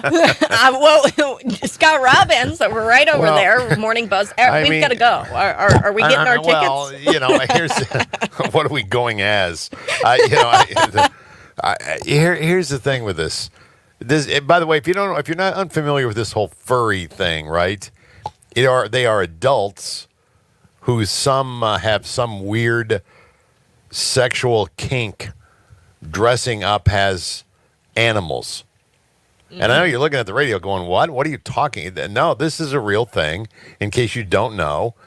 And they all congregate together in cities across America, and they have what are deemed furry conventions. And some of the rules of the furry convention, particularly this one in Florida, was you can wear a dog collar, you just can't put a leash on somebody and lead them around. Mm-hmm. That's not permitted. That's a bridge too far right there. But I mean, and Ron DeSantis, because of the law that was put into place to protect kids from drag shows, this also includes the furry thing because it's an adult thematic sexual kink, weird stuff that's going on, right? Mm-hmm. So he said, no, you can't do it. And he said that a long time ago. It just happens to cover the furries. And of course, the furry backers are out of their minds right now because, after all, the kids are what's important, building that foundation for the future. I don't understand. There's certain things I do not get, nor do I understand. I don't understand why adult people in this country who have children and grandchildren, even if you don't, even if you're a niece or you have a niece or you're an uncle or an aunt or whatever you are, right? Whatever you are, children have come into your life.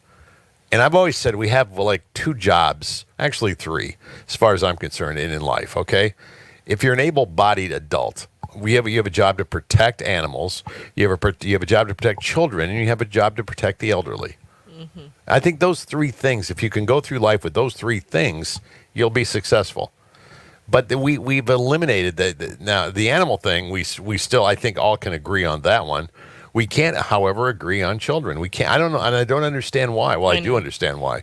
Well, Scott, you bring this up, and I had to pull this up. It was an old story here in Bloomington. It was District 87, the school, and they were all the kids. They were in the lunchroom, and they were dressed up as furries. And I mean, at the time, this all happened last year around this time because it was Pride Month, and they were all there for Pride Month. And they wanted to start up their own little furry club. And you would think that, hey, me being the principal of the school, me being an administrator of the school, maybe I should say, no, you guys are kids. We're going to keep this out because there is like a sexual nature to being identified as a furry. Yes. I don't think people understand that, but it's true. It's not. Again, can you imagine though? You are going. Right. I mean, again, can we agree on that? Maybe children shouldn't dress as animals and go to school? I think that's fair, right? Mm-hmm. Reasonable. But can you imagine you have saved your money, taken the family on vacation, and you're going to go to Florida, right?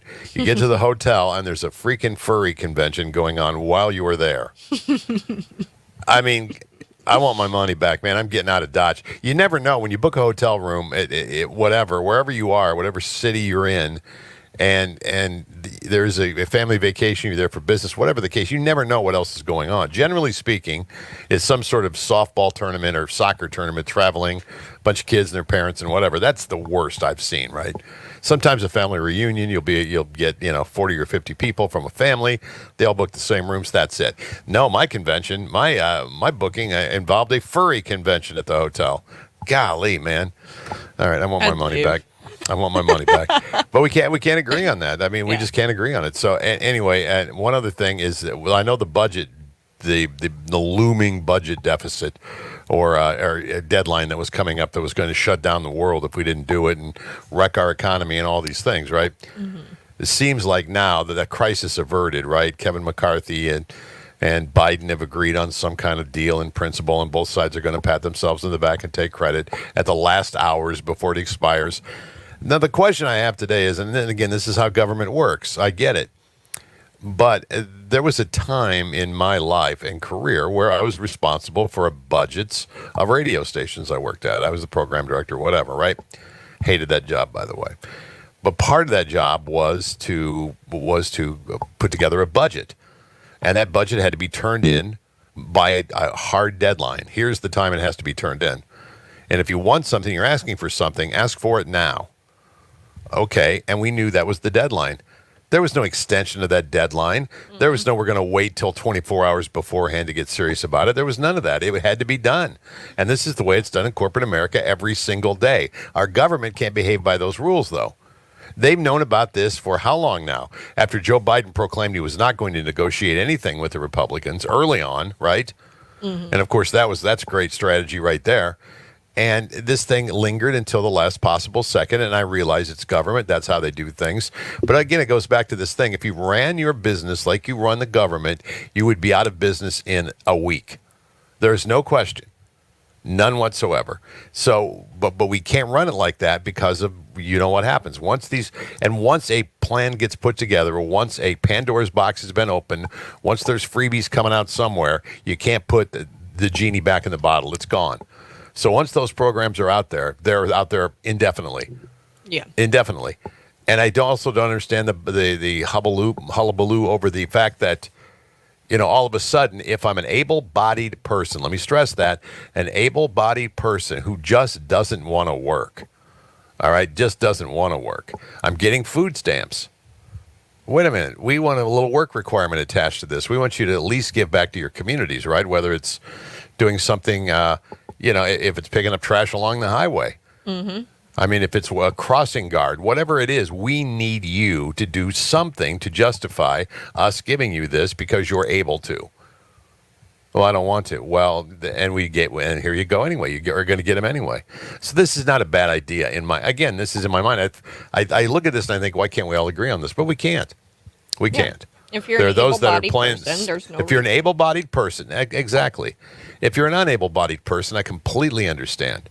I get it. I was an unable-bodied person for a while. I get it. These are things that, we need to take care of you. We need to help you. That's what we do.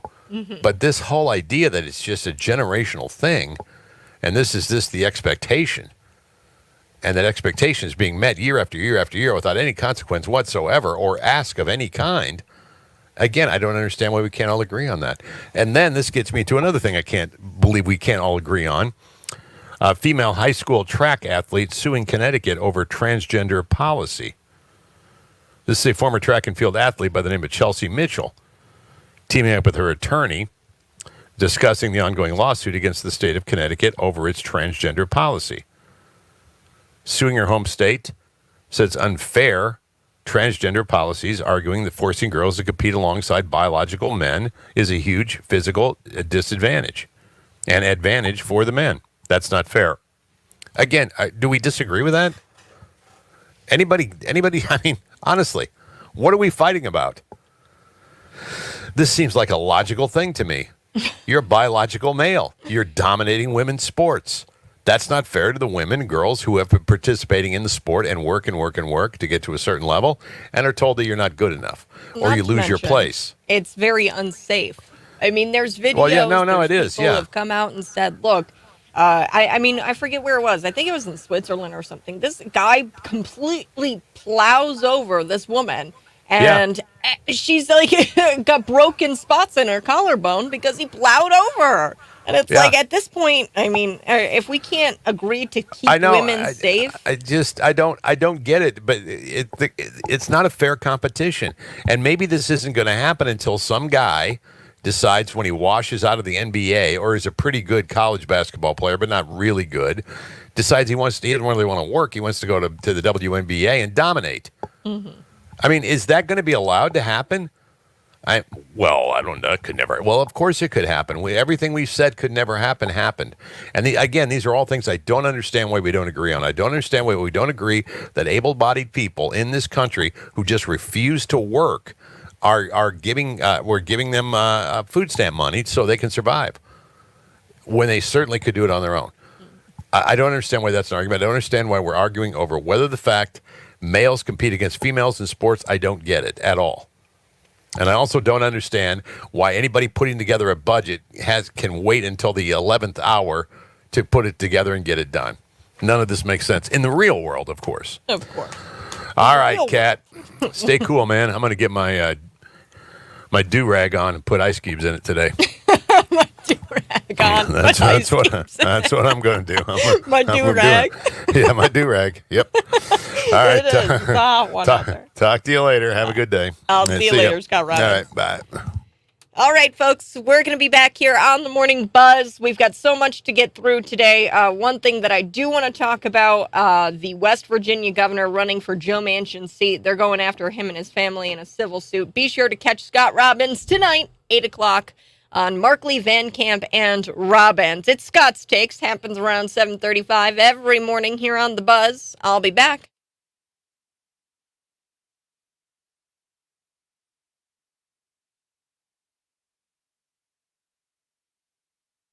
Good morning. Thanks so much for tuning in to the live stream. We're going to be back, and I'm going to be talking about the West Virginia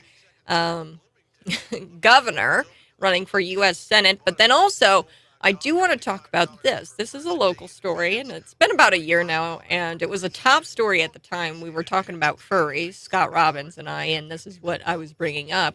This was at Bloomington High School. So furries, right, there's a couple of different meanings. It might not mean what you mean, what you think it means. It could mean the sexual activity with other furries is known as yiffing, after the sounds like foxes make during sex, right? So you can yiff. That's a sexual thing that furries do. A lot of people do this for sexual reasons. It is a sex thing to be covered in fur and to act as an animal. It's like role playing, I guess. So there was a story about a year ago in Wisconsin that broke, and it showed that there was a story where there were children dressing up as furries. Here, I'll show you the Wisconsin story. Furries at this school district, and they were dressing up. And there was a viral video of this professor and talk show host causing some school districts in Wisconsin to respond to the furry protocol. So are students allowed to dress up as furries? And this was in Bloomington High School. So we did a FOIA act for the Bloomington High School, and I guess there was permission granted. There was request to start a furry club. And in the email, there was a student who said, I want to set up a club for furries. Furries are people who dress up as characters, mainly like cosplay. Some furries do animation. Some draw their characters. This is a way for people to express themselves. Not like LGBTQ, but the LGBTQ members are welcome. So the student was trying to say that this was not sexual in nature. We had reached out to both the principal and the school to see what their thoughts were on it. We received video of furries walking into or in a city park, providing evidence that they suited segment of furries in our community. So there is, in fact, furries in our community. Now, from what I can understand, these might be children walking to school, but there are definitely furries in the community. So this is real, where people dress up like this. Now, students said teachers' reactions are mostly confused in nature. There's only a handful of teachers, maybe 3 or 5, that think the kids are doing something good. So a lot of teachers don't like this, naturally, right? Because if you are dressed up in costume and I can't see your face, that's greatly of a great concern. So that was a student at Normal Community said that student furries usually are most active during lunch hours. They put on tails, things like that. So this is going on in Normal and Bloomington. At least last year, I'm expecting this to happen for Pride Week. I'm sure that there's going to be or Pride Month, some more stories like this. This was a very popular story because there's allegedly some sort of furry club at District 87, and there were furries out and about in the community at the time when we broke the story. So wanted to bring that up. We will be back here, and I want to talk about Senator Joe Manchin and his run for U.S. Senate against Jim Justice. They are really treating him unfairly, quite honestly. the Jim Justice, the governor of West Virginia, who announced that he wanted to run for governor. We are going to look at this.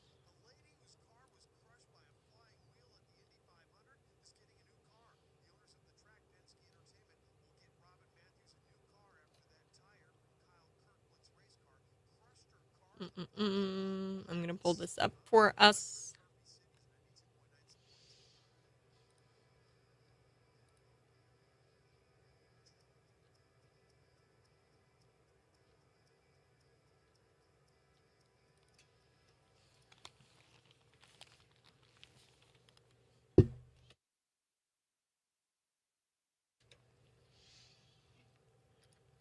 Okay, so Charlie Kirk, he's tweeted this out, and it's kind of, I get it. I've heard of this. Chick-fil-A's, there's a lot of different franchises out there who are begging Charlie Kirk, who you can hear on Cities 92.9 on Sundays.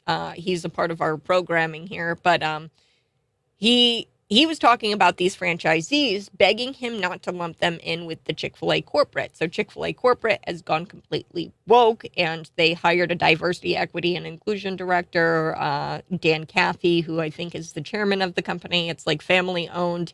He literally bent down, started shining a black man's shoes, and said that white men and white women should be bending down and shining the shoes of Black people for the injustices they faced during slave times. And I would argue that we should be looking up, not looking down, and shining the shoes of Black people. I think it's just racist. I mean, I don't know. That would be kind of creepy to have somebody come up and shine your shoes. I don't know. Maybe I'm the weird one here, but to have people shining the shoes of Black people in society because of the what guilt that you're feeling, it's just bizarre. So Chick-fil-A corporate, they've gone woke. They hired the diversity, equity, and inclusion. Now these franchisees, they're saying that they aren't a part of corporate. They're saying that they're conservative Christians who are against the headquarters left-wing drift. I have sympathy for them, I do, but at the same time, this is the time to be really pressing into corporate and giving a whole lot of pressure. Now, my message to these franchisees would be, look, now is the time to put pressure on corporate, tell them to knock this off. It's bad for business, clearly. Have you not learned anything from Bud Light, Target, Kohl's now? Target, we're seeing billions of dollars, $12 billion to be exact, within this last week here. They have lost money because of the woke nonsense. They've lost sales. That's really important to look at the sales, not so much the stock, because the stock will fluctuate because the ESG scores. That's why they're doing all of this. Of course, the ESGs will boost their stock price up. But you really have to look at the sales. They are losing money because they are losing sales. Now, the West Virginia governor, Jim Justice, his family is being sued by the Biden DOJ. Why? Because he did the unforgivable. He decided he wanted to run for U.S. Senate. Oh, no, they can't have that because he's actually 20 points ahead of Joe Manchin. So he's running for Joe Manchin's seat. There was this lawsuit filed against his son, Jim Justice's son, who's also named Jim Justice III. So the DOJ sued 13 coal companies that are owned and operated by Jim Justice III, and they're alleging that he violated some things under the Surface Mining Control and Reclamation Act of 1977. I'm going to dig into it here because it's important to note that this is definitely not, this is weaponization of the DOJ against political opponents.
election on the table?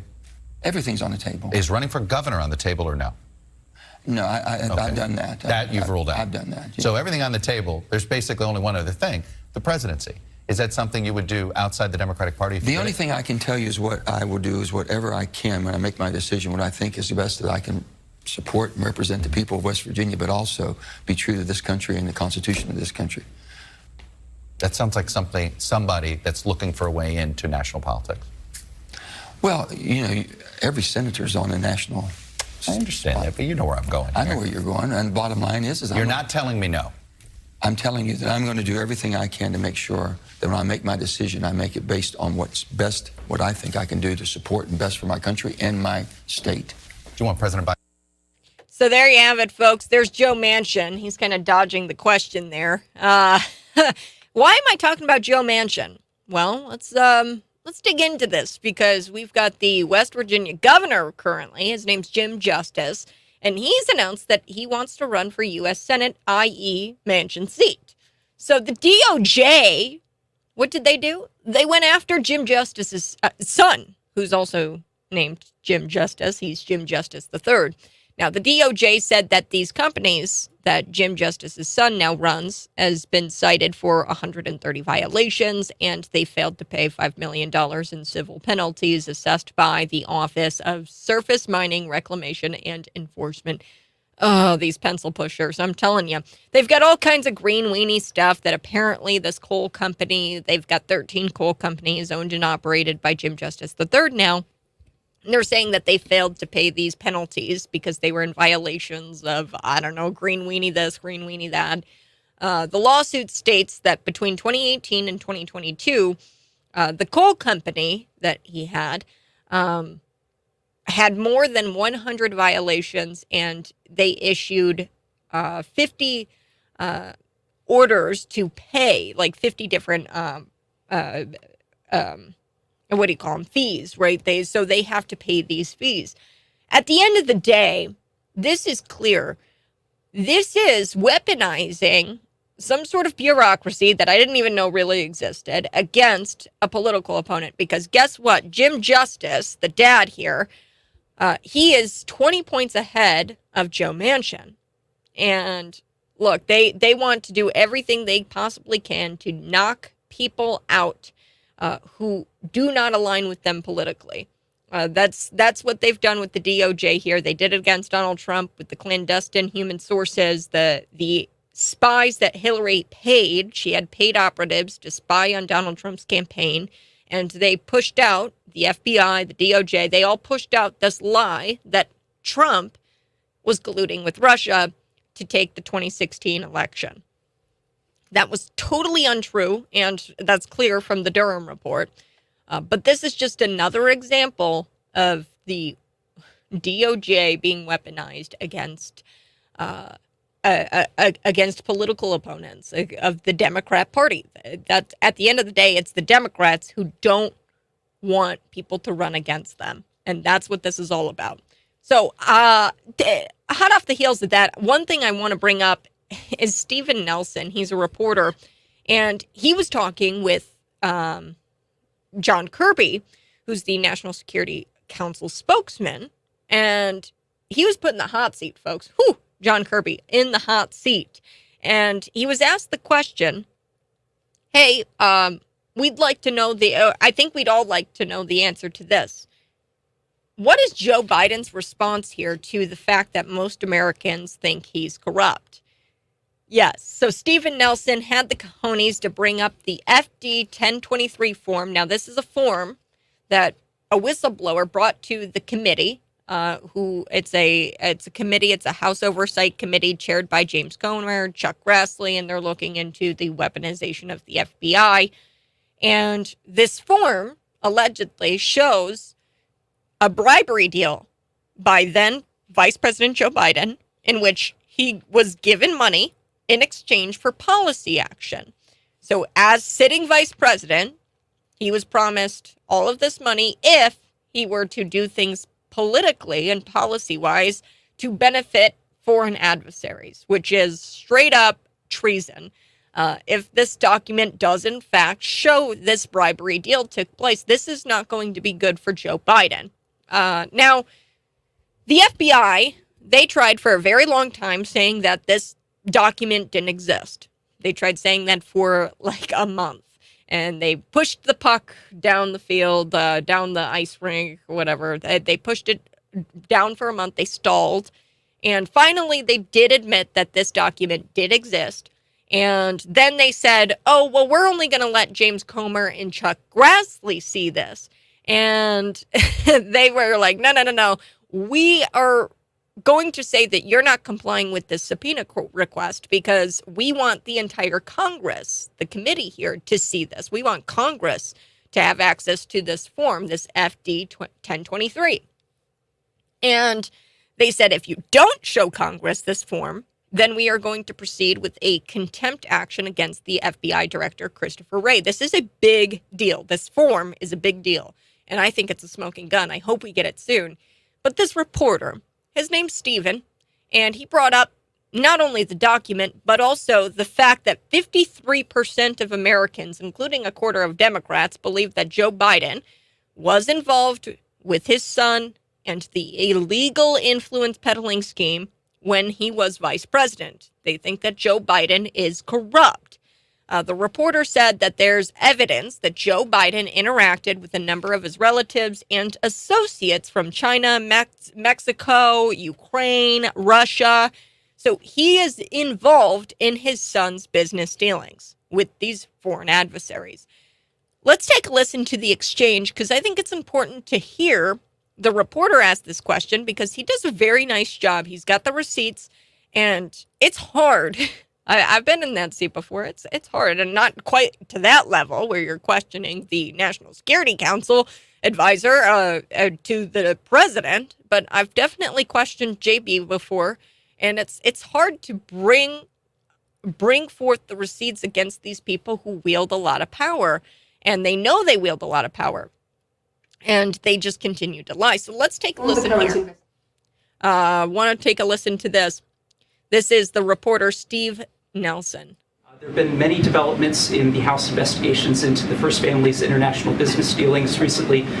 There's one committee trying to get an FBI file alleging that President Biden took bribes. There's another IRS whistleblower who's alleging there's a cover-up in the investigation. Amid all of this, there was a Harvard-Harris poll this month that found that 53% of the public, including a fourth of Democrats, believe, quote, Joe Biden was involved with his son in an illegal influence peddling scheme. There's, of course, evidence that the president interacted with his relatives, associates from China, Mexico, Kazakhstan, Russia, and Ukraine. So what do you say to the majority of Americans who believe that the president is himself corrupt? Wow. Can I take that question? The president has spoken to this. The president has spoken to this, and there's nothing to these claims. And as for the whistleblower issue that you talked about, and the document, I believe the FBI has spoken to that, and you're going to have to go to them on that. All right, let's go. So there you have it, John Kirby, straight up lying here. The response from Kirby is very interesting. And here's why. I'm going to point out a few reasons why. And if you're watching on Facebook Live, you can see me on YouTube Live. I'm there. I'm on Rumble. You can see his face, and that's the tell-all. Because he shakes his head, he looks down at his podium, and he refuses to look the reporter in the eye. Not a very good liar, Kirby. Okay, you don't have a poker face. So he just says, "Wow." And then he tries to buy some time to think of some sort of viable answer to a very good question, because everything that Nelson said there, the reporter, was true. He probably couldn't look the reporter in the eye because he was trying to think of lies to spin while he was up there at that podium. And then he claimed that Joe Biden has spoken to this and that there's nothing to these claims. And he said, as far as the whistleblower bribery form that I think is a smoking gun, he said that the FBI has spoken to that. So he refused to really answer any kind of question. He lied, though, a little bit, because Joe Biden actually has not spoken to this. He hasn't said anything about this. In fact, He's only denied these allegations and denied that he knew anything about his son's financial escapades, which we now know has been proven to be a lie. So here it is, back from the presidential debate. This is all that Joe Biden has said about Hunter Biden's dealings. He says that he doesn't know anything about them, and that has been debunked multiple times. Let's take a listen to Joe Biden back during the presidential debates. Here we go. Has not made money in terms of this thing about, what are you talking about? China. I have not had, the only guy made money from China is this guy. He's the only one. Nobody else has made money and he's from talking China. About Donald My Trump. son has. So I want to point this out. There was almost like a money laundering type thing going on because CCP was paying Robinson Walker, which was the originating account, LLC. It's a company. And the beneficiary on all of those accounts were members of the Biden family or companies that Hunter Biden has. So they were doing like a money laundering type thing where they were laundering money into accounts, and then the beneficiaries of those accounts were named as Biden's. Haley Biden is one. We've got Biden. And there's receipts here. I mean, there is primary documents that show $5,000, $25,000, all paid to the Biden family from the CCP. Robinson Walker was paid by the CCP, and then they paid the Hunter Biden family. So I think they tried to do some sort of money laundering type thing or like some sort of transfer of funds to try to throw people off of the scent, but that's not, it's illegal what they're doing. And they've debunked this over and over again. They know that Joe Biden had understandings, and he's met with a number of Hunter Biden's business associates from a variety of foreign countries. So Biden hasn't addressed the millions of dollars that went to his family from China, except to say that his son had never received any of the money from the People's Republic, nor has the FBI even settled the question about the bribery form that we've been informed about with the whistleblower. The whistleblower has come out and said that there is this form that proves that there was a bribery scheme going on. In exchange for money, you will do what we ask via policy. And instead of, admitting they had it, they stalled for a month, tried to lie and say they didn't have that form, but then they did say that the form exists, but now they don't want to show the form to anybody. So Kirby doesn't want to talk about that because I do think that that's a smoking gun. If it is, in fact, what the whistle described it to be. 309-451-9299. You can text in. You can also call in. I'm going to be back here. We've got so much ground to cover. One thing I did want to bring up, and I brought it up earlier this week, but it's really concerning, this peacekeeper thing that's going on in Chicago, because you and I are paying for it. It's state funded. It's city funded. And they're putting former gang members in yellow vests. They're calling them peacekeepers. They're throwing them out onto the street to try to keep the peace in Chicago. Memorial Day weekend, there was just blood in the streets of Chicago. Nobody's talking about it, and I don't know why it's not making national news, because we're paying for these former gang members to go out there to do some exercises, some conflict resolution exercises, but really what they're doing, they are committing crimes in the yellow vests on our dime. I'll be back.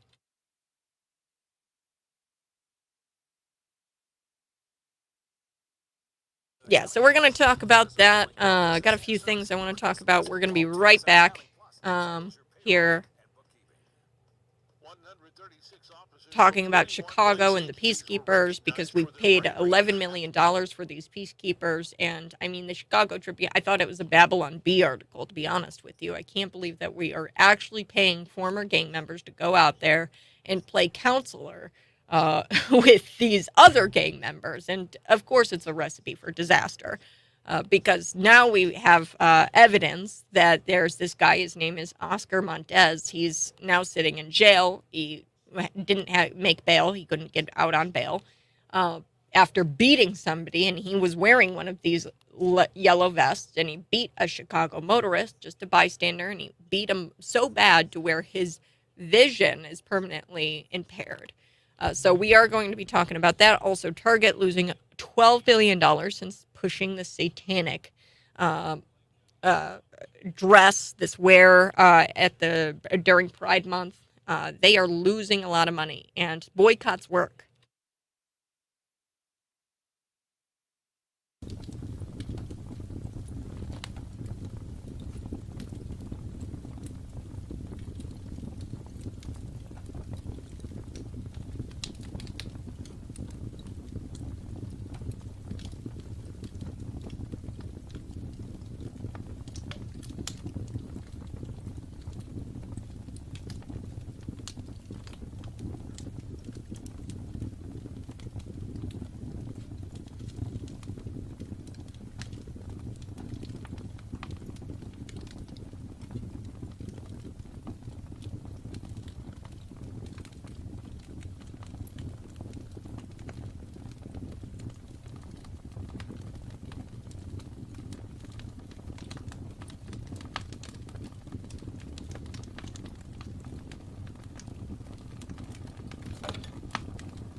folks, I'm on Facebook Live and on YouTube. You can see me live in the studio and all of the show prep, all of the videos, and all of the audio. It truly is a different experience when you're watching on Facebook and on YouTube Live. I am back on ScrewTube.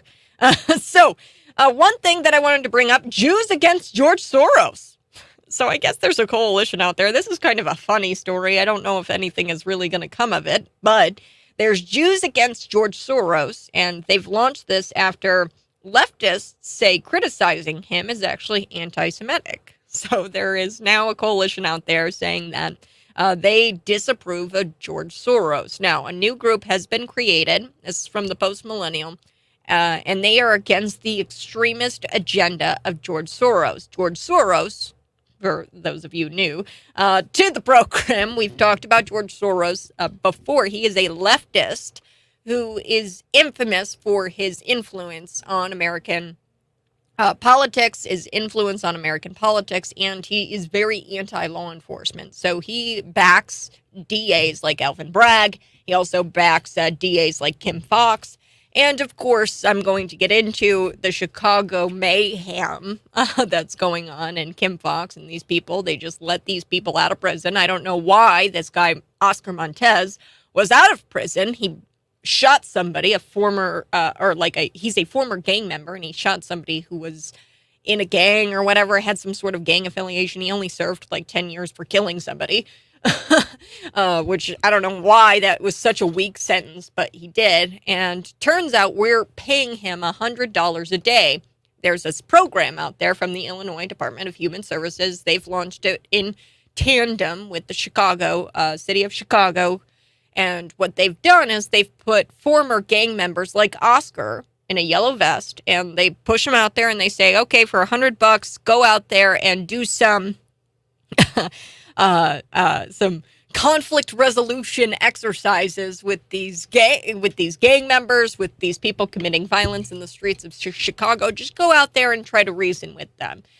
You being an ex-con, you have a lot to offer. You have a lot of conversation to be had with these young people who are committing crimes and hurting people and jumping on top of cop cars. But let me get back to the George Soros agenda. So there are a lot of Jewish people who are not happy with George Soros, and leftists say that if you attack George Soros, somehow you're being anti-Semitic. I guess he's Jewish. I didn't know that.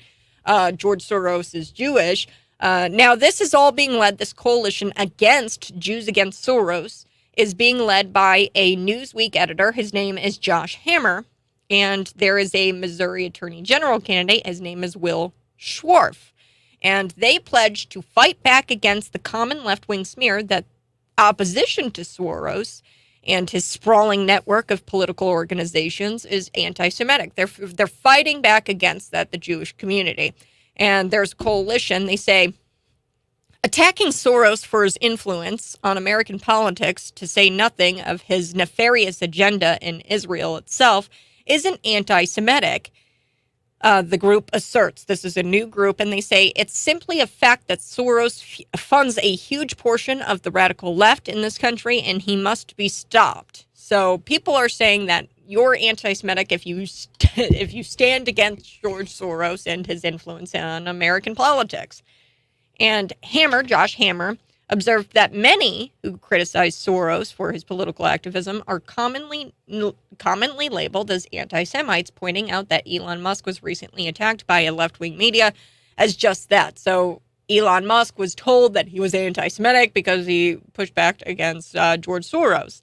Also the same happened with Marco Rubio, who's a Republican out of Florida, right? We know who Marco Rubio is. So this coalition is pretty cool. I think it's time we stop playing the left's game and bending the knee and just taking their insults. These people are not taking the insults. So George Soros, just to give you some context here on who George Soros is, I feel like we forget how bad this guy truly is. He's a bad guy. Soros spent $128.5 million on Democrat campaigns in the 2022 midterm elections, resulting in him being the largest political donor in America. He also noted that he also sent 40 million to far left prosecutors such as Elvin Bragg, Kim Foxx, so on. There's all kinds of DAs that he backs, and then he also supports pro-illegal immigration groups. This guy is a far leftist, and to sit there and try to tell people that they're anti-Semitic because they don't support him is just totally flat out a typical left, where they come out and they call you names. Now I want to get to Chicago. This isn't national news, and it's really bothering me that it's not national news. I thought for sure somebody would be talking about this, and I want to know your thoughts in the comments or on the text line, 309-451-9299. That's our buzz line. It turns out there's this man. His name's Oscar Montez. He's 31 years old, and he's a former gang member. And he served like 10 years, I think it was, in prison for shooting some guy in a rival gang, I think it was. I don't know the whole story there, but point is, bad dude. He should have served way more time. Should have gotten life. You kill somebody, I think that you should get life in prison. But that's just me. So somehow he managed to get out. Not shocked, you know. Kim Foxx probably was instrumental in that, or somebody in that DA's office. It's all funded by George Soros, like I said. Now, Oscar Montez, he was getting paid by you because money doesn't grow on trees, and anything that the state rolls out as far as programs is all funded with taxpayer money. And this is a program, I forget exactly what it's called, but it's through the Illinois Department of Human Services. They think that these former gang members, people who are out of prison, have something to offer the community, okay? They think that they can be reformed convicts, and they can put on a yellow vest and magically they become counselors of some kind, and they can counsel criminals who are jumping on top of cop cars, pulling people out of their cars, stealing cars, grand theft auto. They think that they can reason with them. Okay. All right, that's the program. And then to add on top of that, we pay them $100 daily to go out there and to act as a peacekeeper. So this was the rollout of the peacekeepers this past weekend for Memorial Day. And one thing that needs to be noted is that this was the bloodiest Memorial Day weekend since 2015. Just under the death toll of 12 that was back in 2015. It was 11 people who had died in Chicago over the weekend. Plus, I think it was like near 50 people were shot. So 11 fatally shot, near 50 people shot overall. I mean, this is bloody. And we're sitting there talking about Florida, and which I understand, that's brutal. Hollywood Beach it was, I think, and there was some sort of shooter. He had it was black, dreadlocks. They were looking for him. I'm sure that I don't know if they've got him. I got to double check. I haven't been paying attention to that story. I've been paying attention to what's going on in Chicago because people actually died. Nobody died in Florida that day.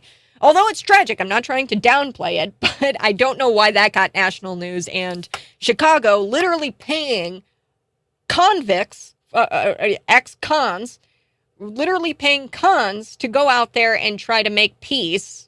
And then the con, Oscar Montez, who was in one of these yellow vests and was a peacemaker we were paying with our taxpayer money, decided to join a mob of 10, pull out a motorist of his car, Chicago motorist, and beat him so badly to where police told local media there, Chicago Sun-Times, where police told them that he is going to have irreversible vision loss.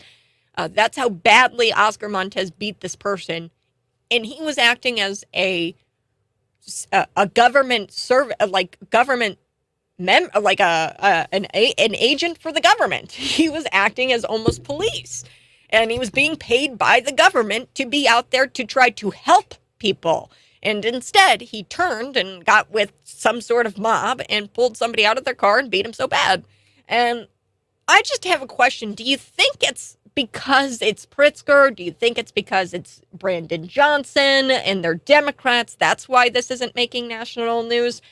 Or is it, and I was thinking about this a lot yesterday, and I was talking it over, and maybe it's just because it's so real.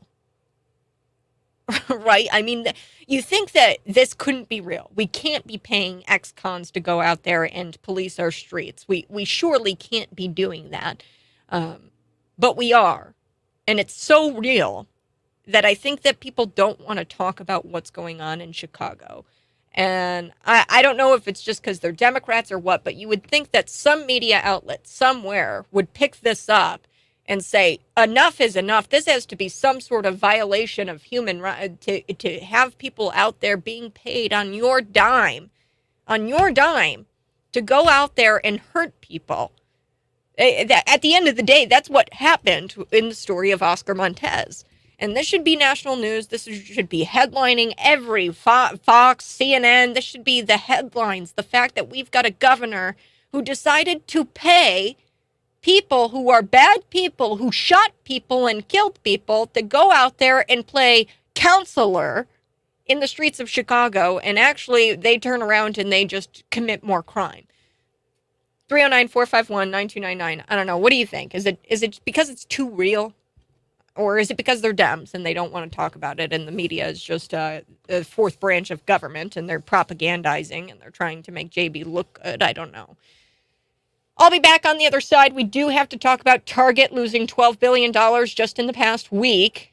Also, a Los Angeles Dodgers pitcher speaking out. He's got some cojones and he's got the courage to speak out against the drag nuns, these drag queens who dress up and they mock the crucifixion, really, of Jesus Christ. And we have one player who decided to show some courage. I'll be back.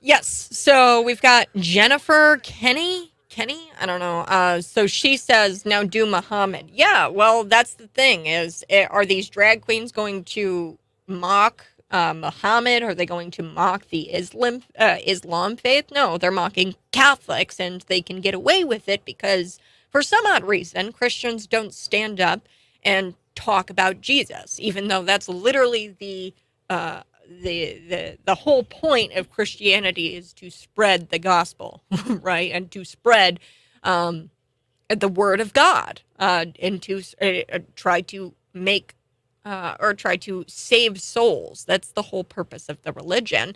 And for some odd reason, Christians, they don't speak up and they don't defend Jesus Christ. I mean, the one person you should be defending, you decide not to defend. And we've got one guy who's willing to defend this in a letter. I would love to see some drag queens. Not love. I think that's terrible if you were out there making a mockery of the Islam faith or Jewish faith or any kind of faith, Buddhism, right? But they don't do it for some odd reason. Why is it only Christianity that these drag nuns are targeting? They are making fun of the crucifixion. They're mocking. And we've had it here locally. There was some pastor who went by the name Miss Pentecost, who was a drag queen preacher. I think it was the United Methodist. Hang on, let me pull up the story here.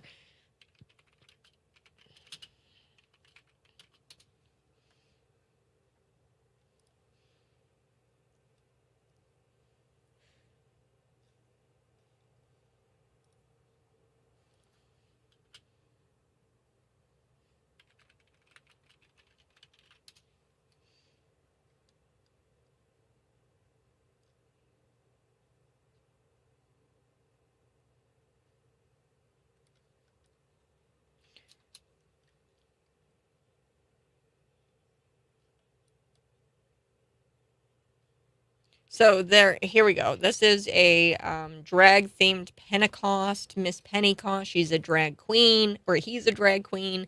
And just recently, what was it, June 6, 2022, last year, I'm going to share this article with you. It was at Hope Church. Hope Church, I think, is closed down now, but it's Hope United Methodist Church in Bloomington. And there was a Sunday where a large number of seats were filled. And people were tuned into a live stream for a drag-led service. This is clearly like Christianity, a weird thing that they're going after Christians with. It was the first Sunday of Pride Month last year. Miss Pentecost, and did some sort of drag sermon. So this is just blasphemy, right? And it's sad.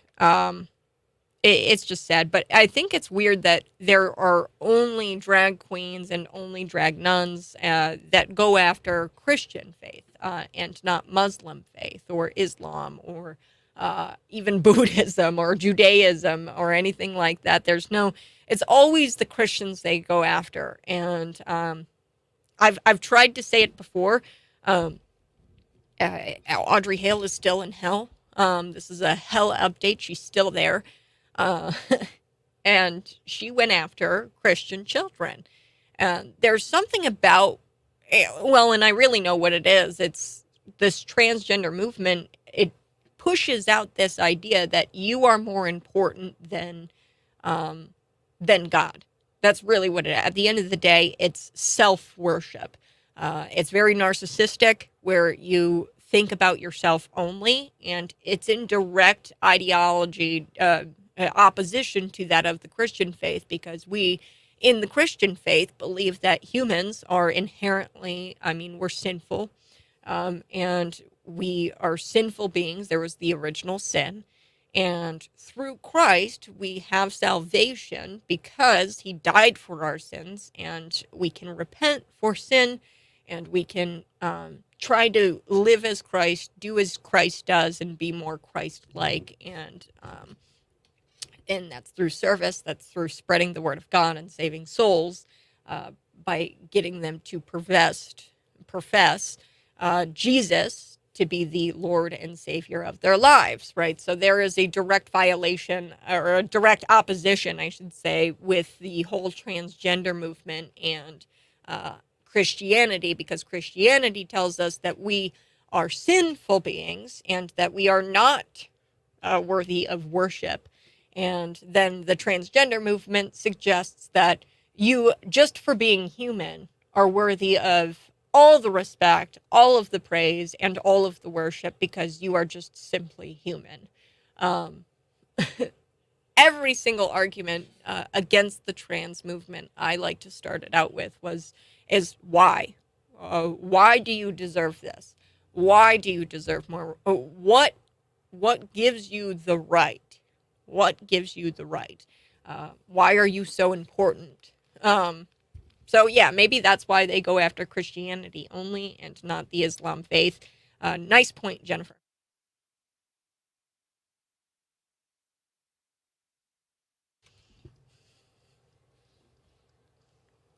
I like this text from Jennifer. She's watching on the live stream, folks. Facebook Live, YouTube Live. I'm on Rumble. I'm on Twitter. You can see me in the studio. This is the Morning Buzz. And before we took the break, I was telling you a little bit about the LA Dodgers and how they were bullied into telling basically 10 million California Catholics to drop dead while they chose to honor a group of drag queens who mock the crucifixion of Christ.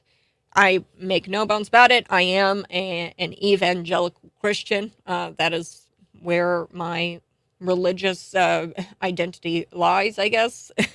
And I'm just going to be flat out honest with you. This is the most disturbing, most offensive thing I've ever seen as a Christian. I've seen some pretty disturbing things being a reporter, seeing things in the schools, seeing things in the public library, and I scratch my head and I say, how could this happen? Why?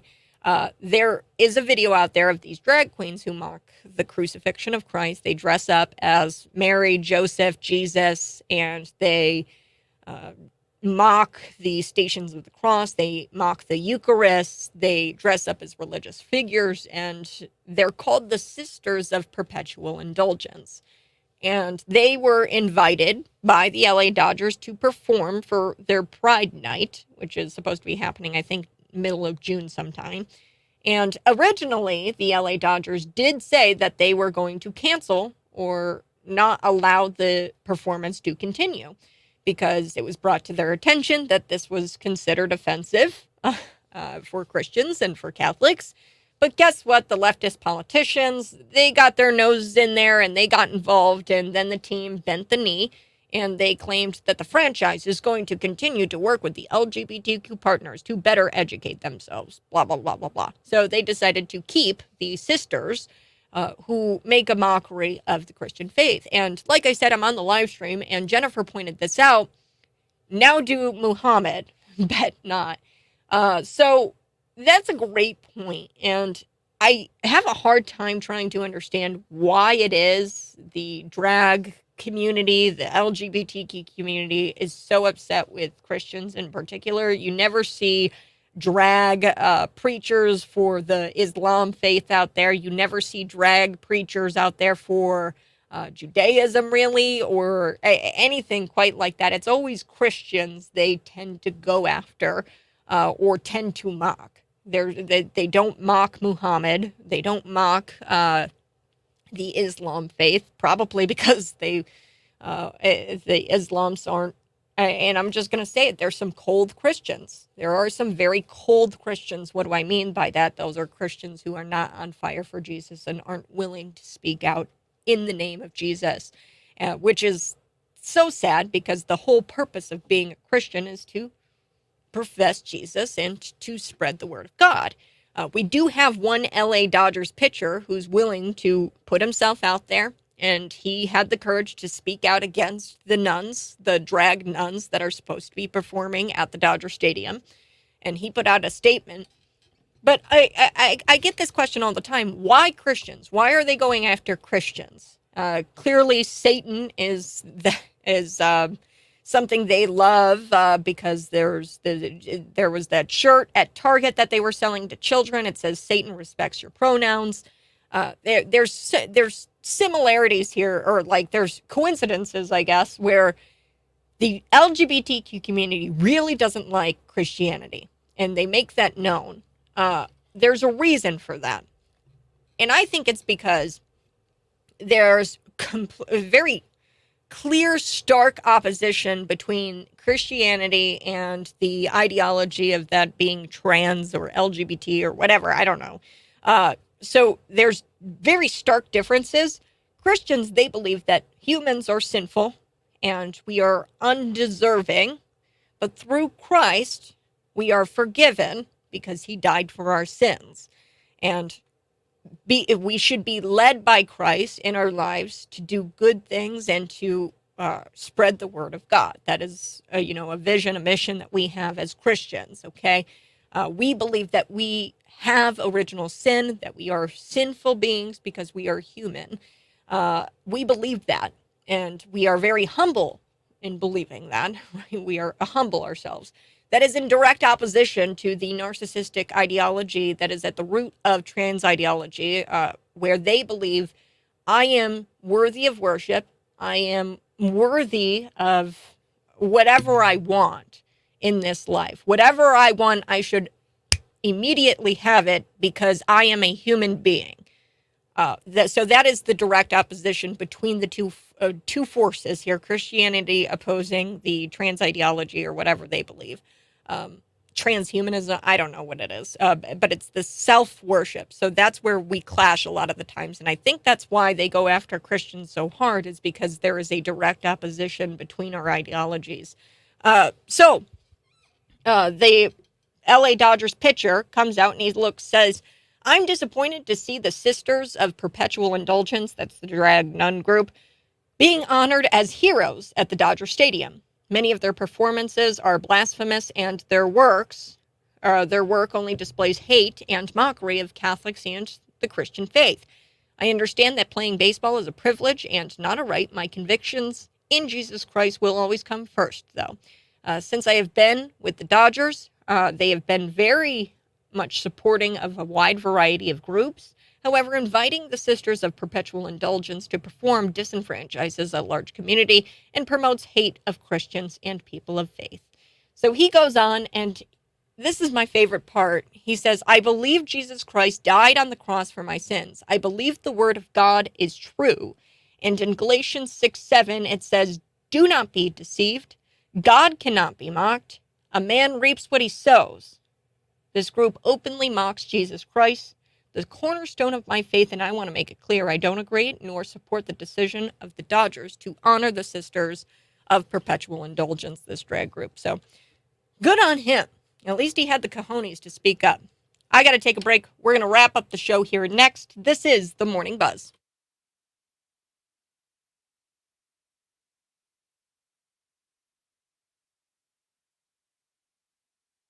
Good morning. We are going to be wrapping up the show here. I so do appreciate if you are watching, please smash the like button.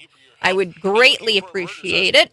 Now, let's talk about.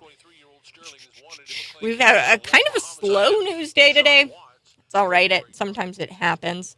I do want to talk a little bit about some Springfield stuff. The budget, it's insanity. $500 billion for this Illinois budget. Crime in Chicago has continued to increase over the past several years. On Memorial Day weekend, 11 people were killed, 50 people were shot across the city. 73 shootings the last 7 days, and it's increased of 36 compared to last year. At this time, the previous year, when asked about the violence in Chicago, JB said this: public safety is huge, high priority, and we want to make sure we're supporting that in every way we can.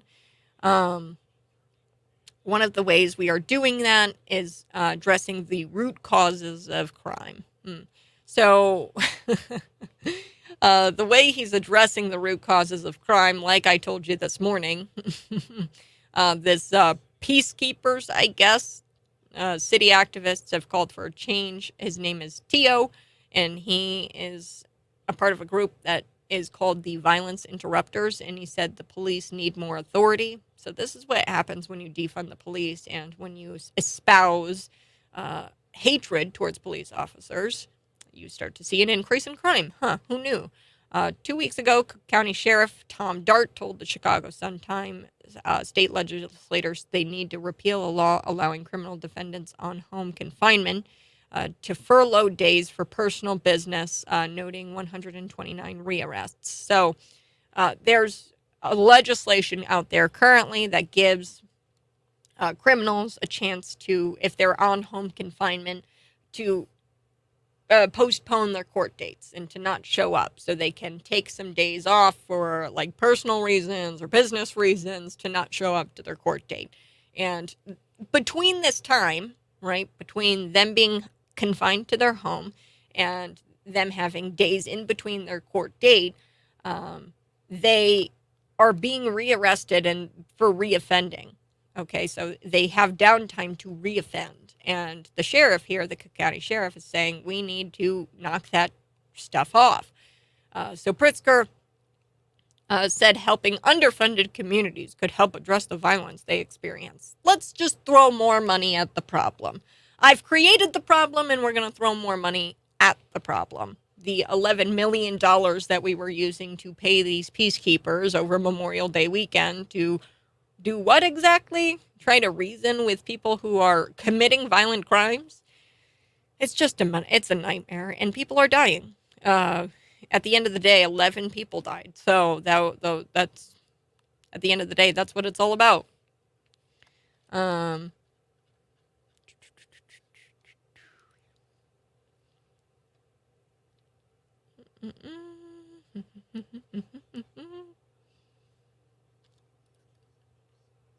Let's see. I'm looking for more. We are going to wrap up the show probably talking about the Jim Justice.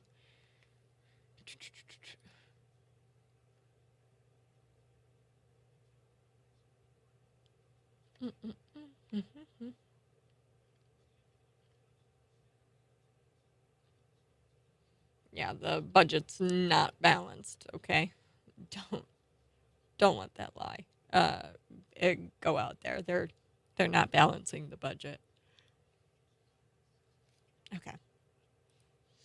We're back here in just a little bit.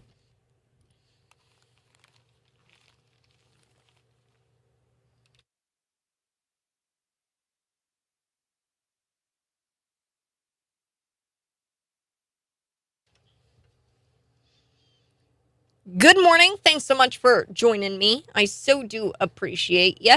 Now, I want to bring up some JB comments because he was actually asked a little bit, not really, about the crime that went on in Chicago, and I told you about these peacekeepers, right? They were supposed to go out there to keep the peace over Memorial Day weekend. They didn't do that. There was actually a guy who was in a peacekeeper vest. His name is Oscar Montez, and he actually used his position as a peacekeeper to, not keep the peace, but turn around and reoffend because he was an ex-con, and they're paying former gang members to dress up as counselors and to go out there and try to reason with violent criminals. We spent $11 million on that as a state.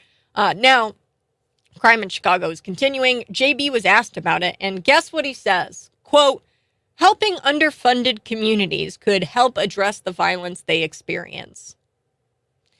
So he was asked, and he said public safety is huge. It's a high priority, and we want to make sure we're supporting that in every way we can. And then he says, one of the ways that we are doing that is by addressing the root causes of crime. Man, who does that sound like? Kamala Harris, the root causes. So that's JB, and he's talking about the root causes of crime. So what? You want like little gang members? You want ex-cons to go out there and play counselor? That's what he wants. And at the end of the day, he's creating all of these problems, and then he says, I want to throw more money at it.